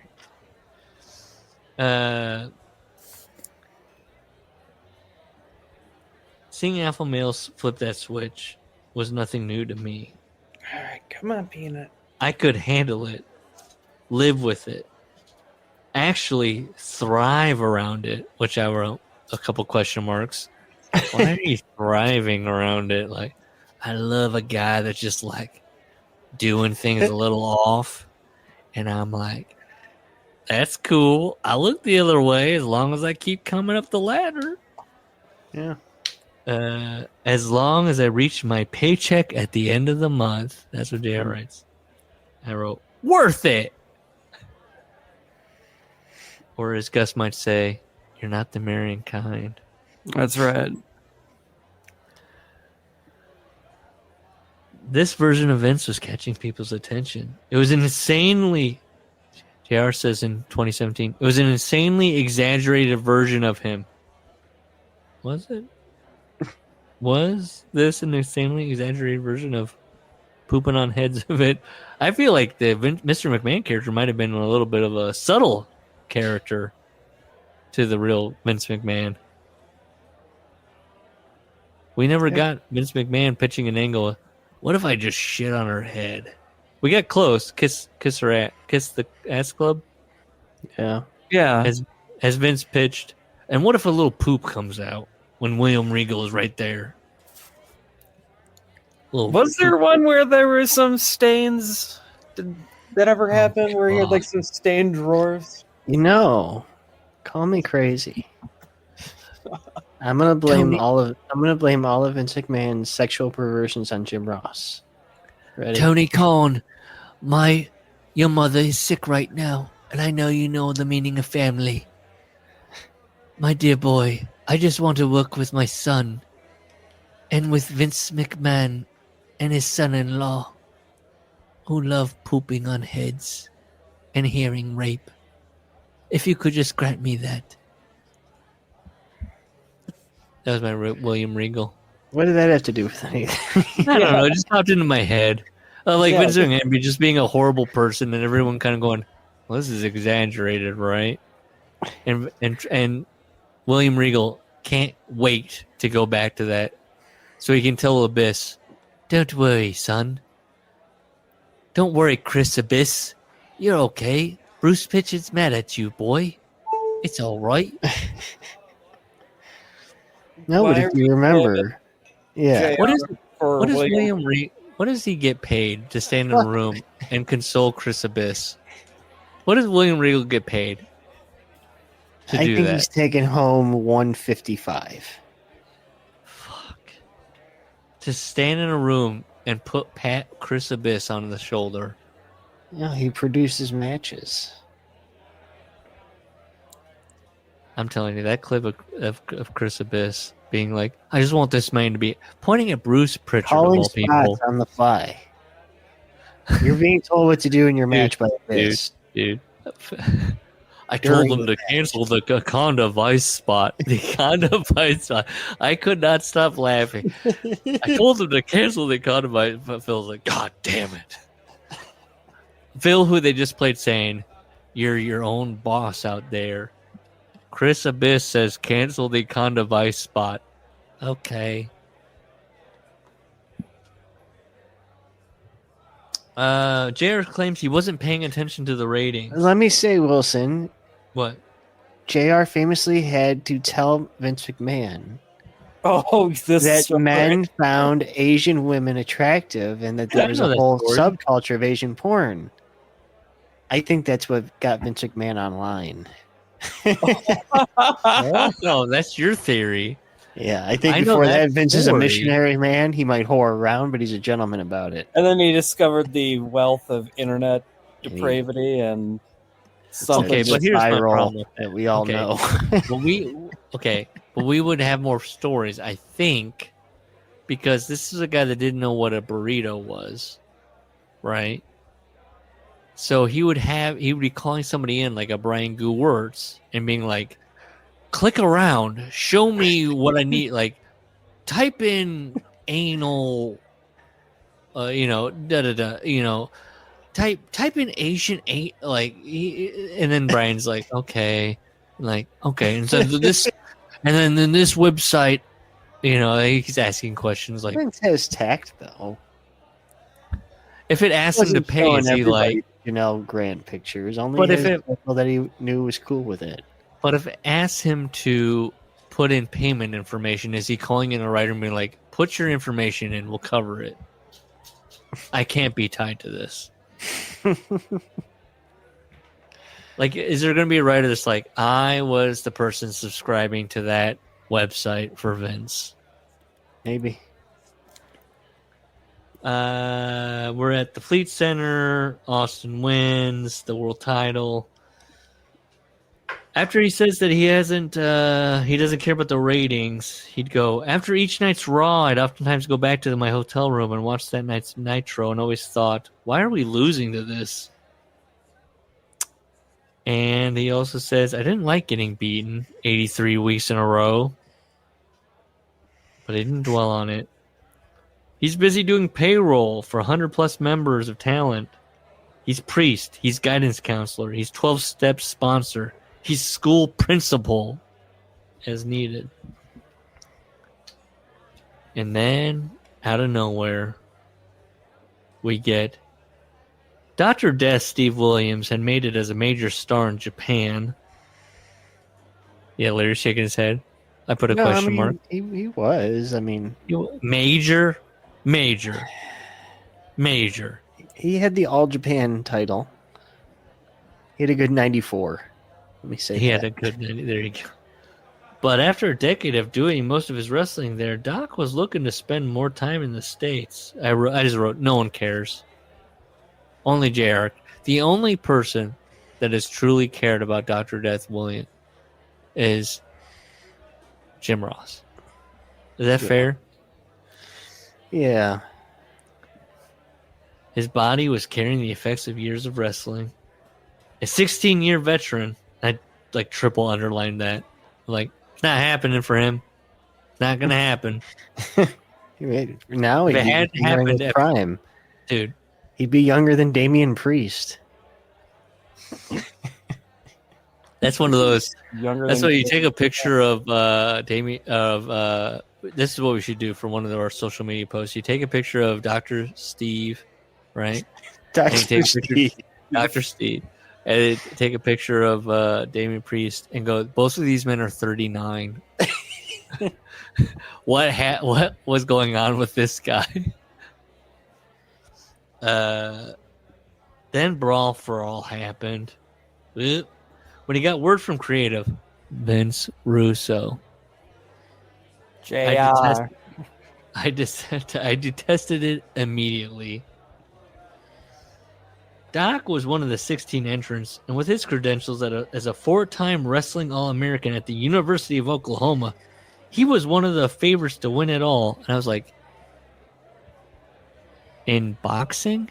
in standing there and throwing punches? Were there takedowns in Brawl for All? I can't remember. Yeah. they were. There were. Okay. So why didn't Steve utilize the takedowns?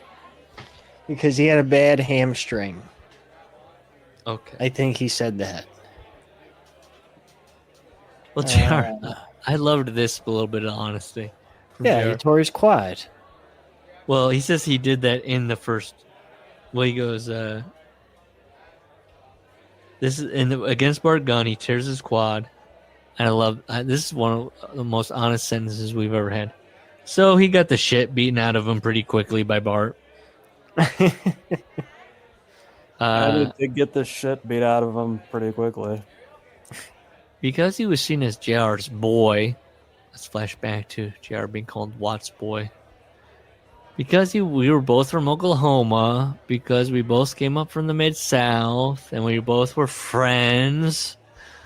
Some people began spreading the BS that I now somehow had it in for Bart Gunn. He covered them all. Just because of all these other things, maybe I didn't like Bart Gunn. You're gonna face Butterbean. Which was 100% untrue. Well, and then I like this, because I Doctor... thought Bart Gunn had a real shot against Butterbean. Did you? Yeah, I was shocked when Butterbean kicked his ass that quickly. I really thought that Bart Gunn was going to put up... I was like, well, I think at the time I thought, well, maybe it'll be like a work. I was such a mark that like I thought that Bart Gunn was a legit badass after coming out of the Brawl for All. I think at that time I thought all of the Brawl for Alls were like works. And they were trying to make Bart Gunn. That's where I think I was coming from. I was like, why would it be real? Why would they make Bart Gunn though? I was a Smoking Guns fan as a kid. So that's why. You saw the upside in Mike Bart. I was like, God damn, this Billy Gunn is so athletic, and then Bart Gunn's just a powerhouse. I like this. And Dr. Steve Death is his friend. It probably didn't help that Doc told people in the locker room that he had already been paid the winner's cash prize. What? What are you doing? Why is he doing this? Yeah, they already have me booked to win. They already paid me. And he says, I heard that I was so mad that Bart Gunn had beat Doc that I went out and booked him for Butterbean. Well, that was not my idea. And when he was asked, what do you think about Butterbean and coming in for WrestleMania? He objected strongly. What about Butterball? Butterbean comes up to JR, allegedly. Day of Mania. The Mania where JR is like slack-faced. I just tried to do what Gus suggested. So I looked up Lesnar and Cena. That's the next program. They're both 48. Yeah. Dr. Death died at 49. Okay, so how old and is had AJ Styles? a hole in his throat and had to put his thumb on top of it to talk. Okay. How old is AJ Styles? Same age, I believe. Okay. That's what we do. Do a picture of AJ Styles and Dr. Death. On his deathbed. Yeah, these guys are both 49. Because AJ plays video games.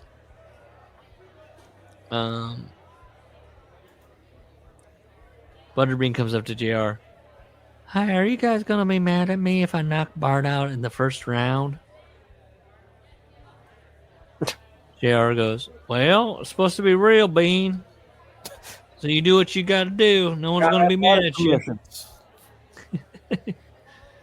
And then we get italics. We get JR's thoughts.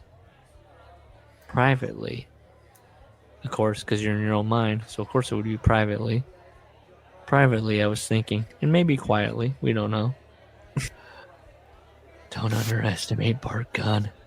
There's a lot of people in that locker room who think Bart's going to knock the barbecue out of Butterbean. Knock the barbecue out of Butterbean? Because he's fat, so he's filled up with barbecue. So if you kick his ass, it'd be like barbecue is gonna go Which flying. also, to all the Al Snows or whoever is betting back there that's dumb as shit on Bart. Fucking idiots. What are you doing? This one guy is a professional, like I'm a professional, like, what's the fucking, now he's leaving my fucking mind. The guy, oh God. The guy that made his name that's Street Fight. You know what I'm talking about. Starts with a K. Kimbo. We got a Kimbo. We're bringing in a Kimbo, essentially. This guy his whole thing is knocking people out. And then they're going to go, you know what? I think Bart Gunn has a chance. He's got a boxing background.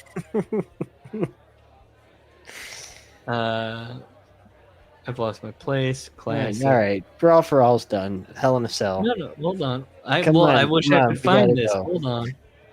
I'm trying. I've lost my place. I'm trying. Not important. One more attitude. Hold on. I'm trying to find it. Before second attack. He fires Doc.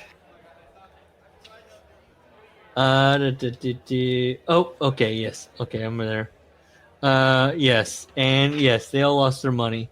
Bart was out of the company not long after, as was Doc. So with the Brawl for All, we ended up creating 0 stars, racking up thousands in medical bills, and even finding a way to make the winner look like a loser.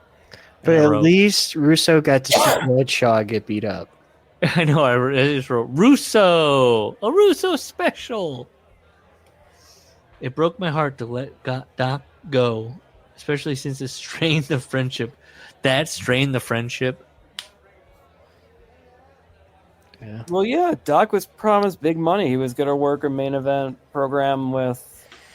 That has been said. Austin. Now. I feel like that he kind of was promised a main event run, but yes, he doesn't write this in this 2017 book. He writes just Doc felt like he never got a real chance. Well, Doc wrote a book. Maybe we'll get to that sometime. And here is sad. Hell in a Cell. He thought his friend was dying. My shock was real. The words were real. My worry for Mick was real. Everything was real. Ready? What? How Dr. Death became Dr. Life. Steve Williams with Tom Caiazzo and the foreword by Barry Switzer. Oh my God. Barry Switzer? Whoa. Yeah. Wow. Are we going to read? Oh, that's the book that we got to read? Becoming Dr. Life. He was saved, remember, at the end. Oh, God. Was Terry Taylor there? Terry Taylor is mentioned in the goddamn blurb. Oh, Lord. Terry Taylor. Can we get It says Terry most Taylor on? recently in 2003, Steve NWA heavyweight title from Terry Taylor in China. Wow. I feel like, did any of you guys ever watch like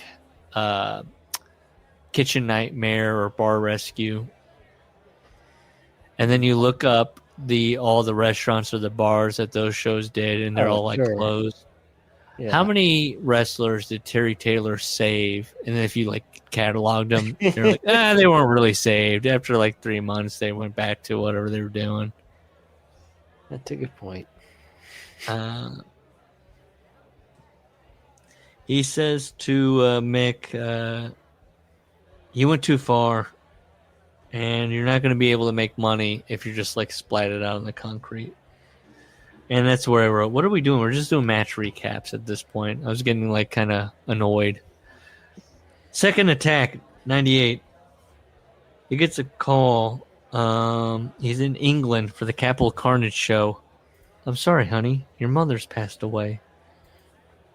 His mother had dealt with heart issues her entire life. Heart attack at 6.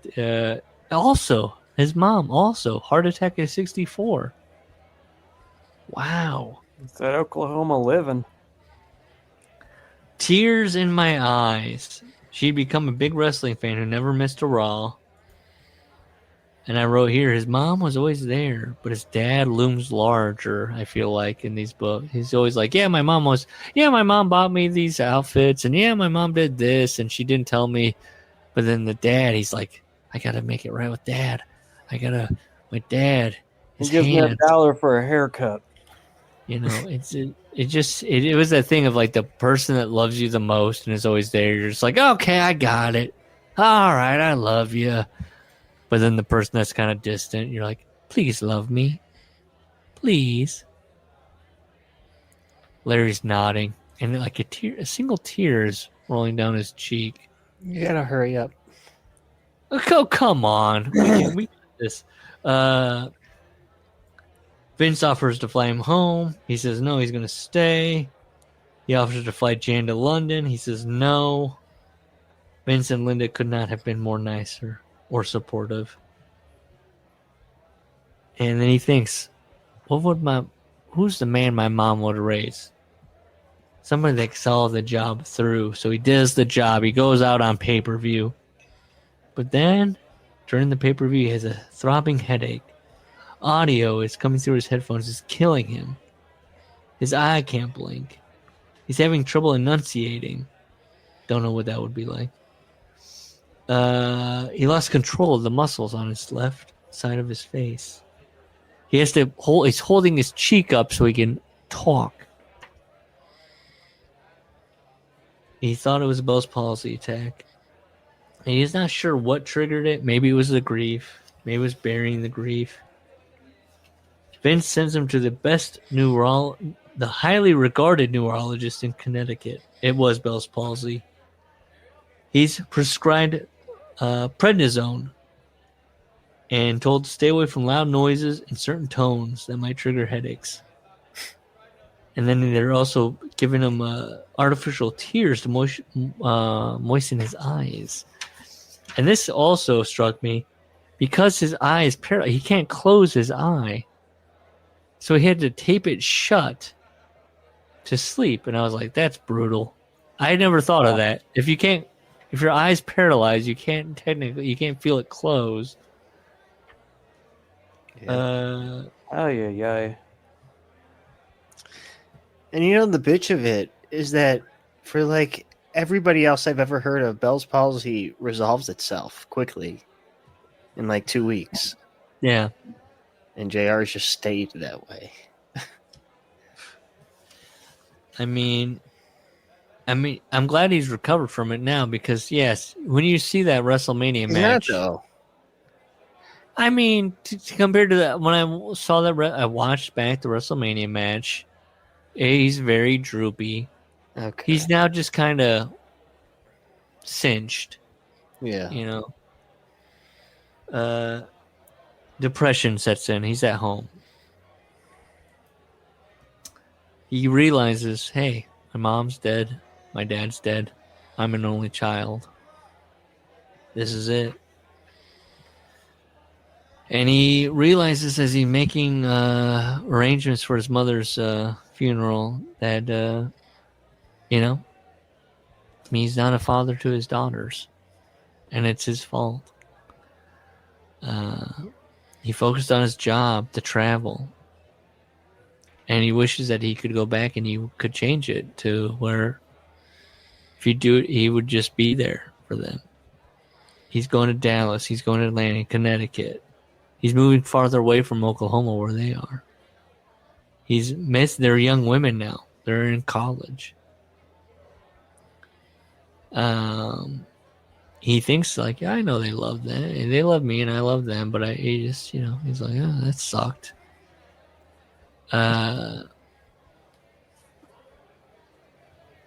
His mother's gone. He feels alone.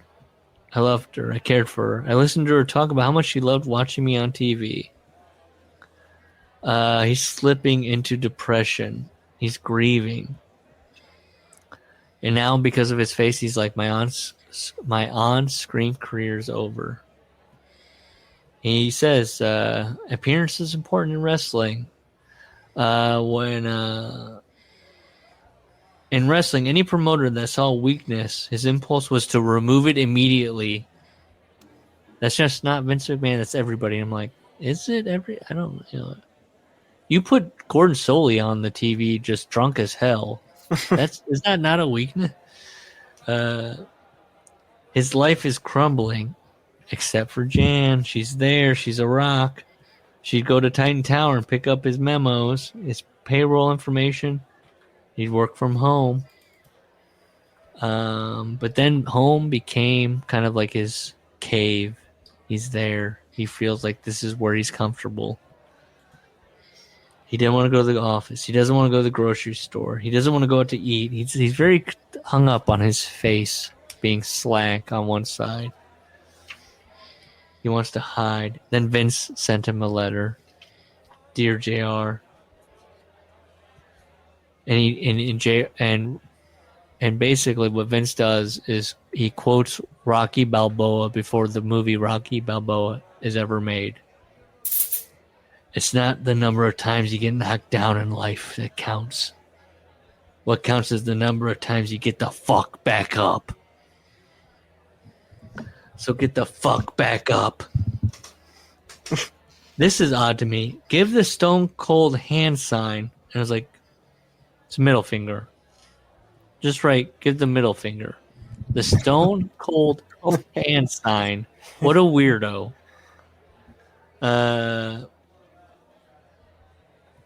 Give that salute. You've earned a great deal of respect and admiration from family, friends, and foes. And I was like, foes? Jared's got haters. Yeah, like Dr. Death. P.S. I know that Vince is like, well, if that doesn't do anything, here's a bribe. P.S. There are 5,000 reasons for you to celebrate this Christmas in an envelope on my desk, which will be presented to you on your first day back in this office.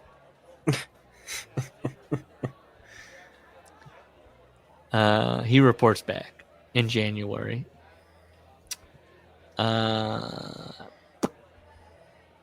Thanks, Vince. Thank you. What for? Getting me out of the house. He says we tried an angle where I was a heel and Dr. Death was going to be my muscle. It didn't click. Made me feel worse. The people didn't know how to take me as a bad guy. Moving on. I'm trying to remember think. that. Isn't Jim shown in Beyond the Mat backstage at the Rumble producing Michael Cole? Yeah. He says that became his job a little bit, is that he was producing. 99 coming home. Hey, pal, make sure you bring your tux to Philly. That's what Vince says to him. JR says, what? 4. Because I'm putting you back to work. You're going to call the main event of Mania. And he just says, Austin Rock requested it. I was scared about it. I was still avoiding the world, walking with my head down, not going out unless I had to. He knows he has this thing. Inside, he's the same old JR and what he wants to do. But he's looking in the mirror. He sees one half of his face drooping, and he's just like, fuck.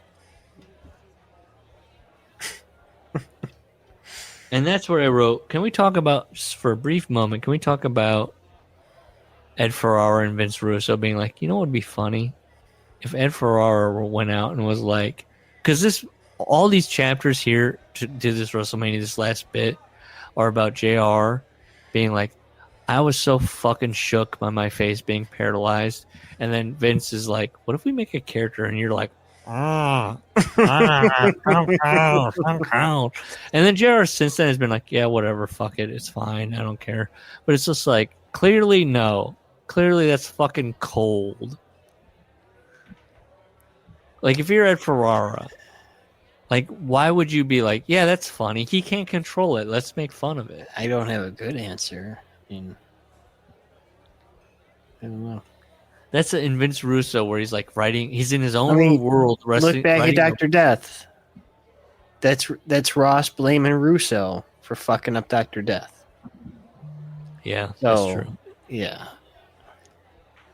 I just love Vince in his own little world being like, oh, what would be funny? Oh, you know how JR has like no movement in his face? What if we made that a character on television? It's like, what the fuck are we doing? You're the worst. You're the worst wrestling writer, quote, of all. Worse than Gewurz, I'd say that. Worse than Gewurz. Vince Russo. I think Vince Russo Russo is the worst writer of all time, quote unquote, writer. Yeah, come on.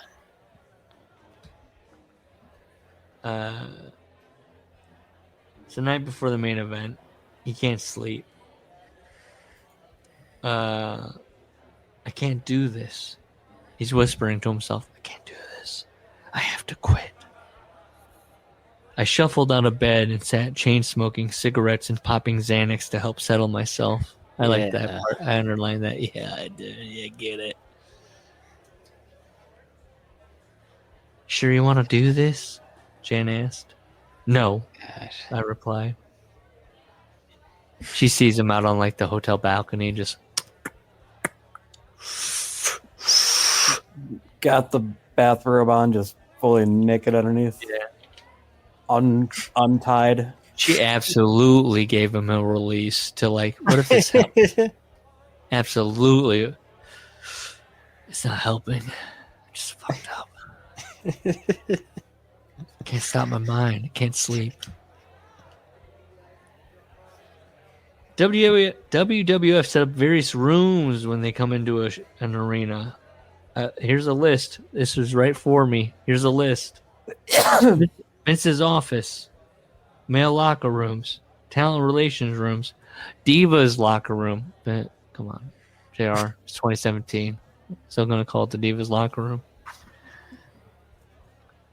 Took me an hour to put my tux on. He's thinking, he wants to quit. He keeps thinking, I want to quit. This is fucking Vince coming here and fucking fire my ass. I cried. I lost focus. I got sick. He looked himself in the mirror. And he's just like, he's startled. He's like, wait a minute. I look like my dad. My reflection, my hat, my eyes, all remind him of his dad. His head fills with thoughts of his dad, of his legacy. Punching cows, big hands, dollar store haircuts. Quitting would be an insult to their memory, his mom and his dad. If I wasn't calling the main event of WrestleMania, then I'd never be up for calling anything at all. And he gets mad, and we get more italics. This is not who you are. This is not how you were raised. This is not the attitude that got you this far. You're not at the Irish McNeil's Boys Club at Shreveport. Wish we would have heard more about that. You're not at the TBS studios in Atlanta. You're at Wrestle fucking Mania. Grow a pair and get your ass out there and do what you were born to do. And by the way, Courage is being scared to death but settling up anyway. So he goes out there and he doesn't want to get emotional on air. Oh, we forgot to drop inspirational quote guy. We'll do that right at the end. Look it up. We'll do it at the end. I'll pick two good ones. And I watched it. Okay, I'll say this. Now that I've watched it. JR does come out, and JR legitimately does look uncomfortable. He is keeping his head down, kind of like tipped down, and the cameraman is like filming him, and he keeps doing this thing where you're trying to like get around a guy, where you're like, you're this way, are you going this way? Watch it. He literally is like, okay, can I just brush by you, dude? Can I not be on camera? But JR hits us with a list. I fucking love Liz. 25 years of learning, making mistakes, meeting my heroes, understanding my deep flaws, being on top of the world, avoiding trouble, being truly down, laughing, moving, driving. I did write, by the way, when he says understanding my deep flaws, I was like, you mostly just acknowledged them. I don't know if you understand your deep flaws. You've definitely said, I know these things are bad about me. Driving, paying my dues, leaving the farm, missing my folks, loving my wife, failing my daughters, taking risks. The fucking series of these is insane. He's like, I'm down. I'm laughing. I'm moving. I'm driving. Now I'm failing my daughters. I'm leaving the farm. I'm missing my folks. I'm loving my wife. Taking risks and calling matches with everything that I had. He's an enigma. He knows when he was leaving that match that it was not going to be the last match he called. Afterward, by Stone Cold Steve Austin, I've been a fan of professional wrestling my entire life. As a young boy, not in New Japan, the action in the ring, the psychology, and the storylines left an indelible impression on me as I grew up in Edna, Texas. It wasn't until I discovered Bill Watts Mid-South Wrestling that I heard the greatest announcer. It was JR. The credibility that Jim could make a bad match better and a great match into a damn near a religious experience. And then he also writes, Jim came from a tough background. I wrote, outside of the puppies. Did he? And that's why he thinks he can also, that tough background makes him who he is today. Stay tuned. Like this. Stay tuned, folks. Business is about to pick up. Okay. Acknowledgements. My JR. My late wife, Jan. My mom and dad. I'm skimming these. My wonderful daughters. Who also put up with my unhealthy obsession for my work. Leroy McGurk and Cowboy Bill Watts. Vince McMahon. Kevin Dunn. Barry Bloom, who I also like that he put, after a not so great start to our relationship. All the men and women in the sports entertainment world. And then here we go, ready for this? Michael Hayes, Bob Caudle, Tony Schiavone, Jim Cornette, Les Thatcher, the great Gordon Soley, Terry Funk, Magnum TA, Missy Hyatt, That's Bobby right. Absolutely. Bobby Heenan, Gorilla Monsoon, Vince McMahon again, Jerry Lawler, Paul Heyman, Taz, Mick Foley, and Josh Barnett. They call him he was, Japan. at this point he's in New Japan. He talks about Scott Williams leaving us too soon in 2016. Paul Bryan is the best writing partner, and also then he lists a bunch of people. It's like my friends: Jacob Ullman, Andrew Simon, Adam Swift, the late Daryl Ewalt, Dennis Brent, Russ Meyerson, Wallace Marsh, Barry Warner, my friend Bob Stoops, or simply Bobby to me. Bobby Stoops. Thank you for allowing me to ride along on your amazing journey. That was for Bob. Then you get Paul O'Brien gets a paragraph, the actual author of this book. To Uncle Jimmy, who taped WWF to VHS for me. And to Mick Foley for answering a tweet that started this magical journey. And to JR. There you go. We're done. The JR book is done. What have we learned? Disappointing. No! Well, yeah, a little bit. I didn't realize he was such a... I wasn't expecting like a bunch of dirt in his book. But I didn't realize he was so like... don't know, like such like a guy that's like operating through all these promotions and like keeping his head down and like he's gathering. He has the dirt. He knows where the bodies are buried. Absolutely.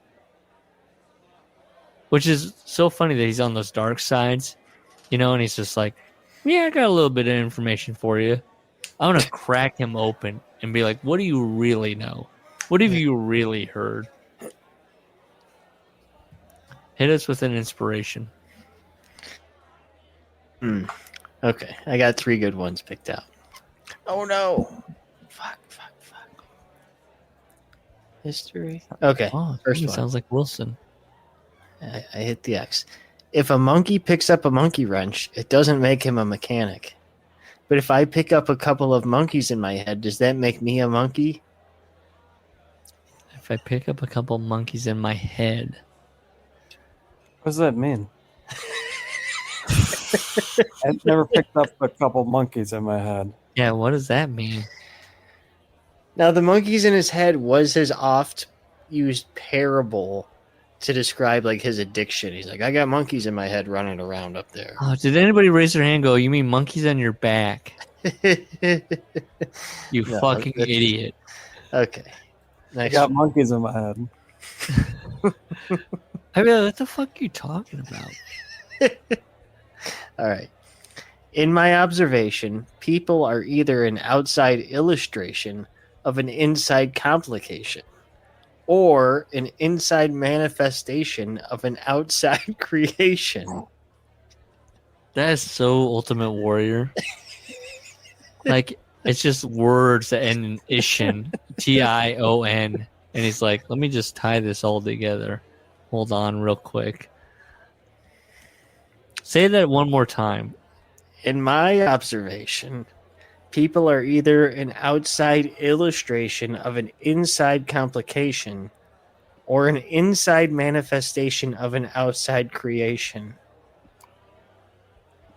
Look, he's not wrong. He's not wrong. Sort of a convoluted way to say that. Let's see. Maybe I'll do this one. Most of us do not feel the temperature because we are too busy looking at the thermometer. Let your mind be where your body is, and the day you stop traveling is the day you will arrive. Say okay. Some Say of these things are like 2 or 3 beats too long. Like, yeah. Say it one more time. You're looking at the temperature. Most of us do not feel the temperature because we are too busy looking at the thermometer. Right. That's just not true. Let your mind be where your body is, and the day you stop traveling is the day you will arrive. Yeah, the last half's Dr. Seuss that he just tacked on. He put 2 together there where he was like, I got the temperature thing and then also the traveling thing. That's so... Some of these, like, even if you were reading it, it's like, if you have to read it 3 times, you'd be like, what?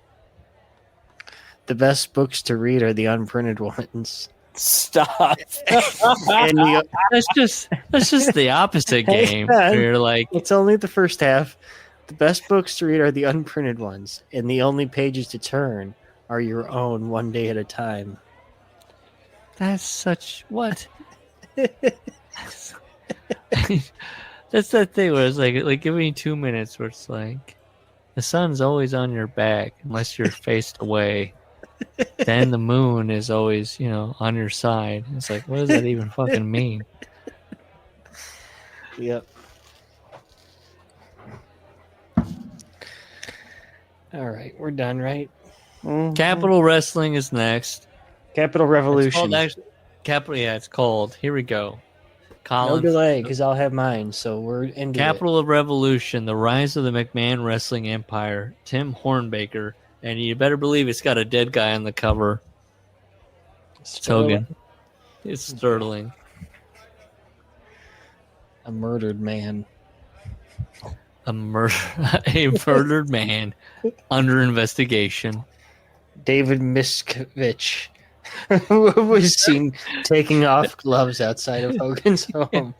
Yes. If we were Or anybody, was it? that would Or get was us it his to wife the Shelley? Church of Scientology. An unknown woman, I'll delete possibly this part Shelley from the show. Miscavige. This is Yeah. deleted. I fear Oh, no. Scientology too. No, do not. No. Oh, yeah, Brooke fears it. You fear it. Everyone fears it. Gus, do you fear Scientology? I own an e-meter. Ooh. Can we do... Okay, so bring it to Tampa. And we're all going to do e-meter readings. Test our trauma.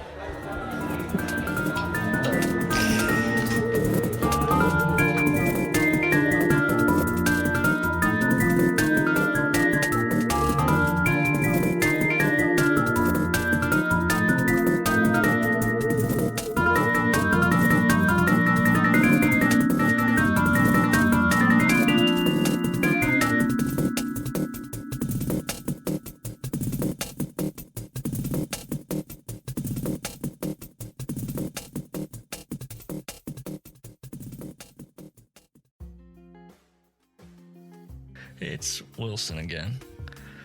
That was fun. I bet it was the best episode ever.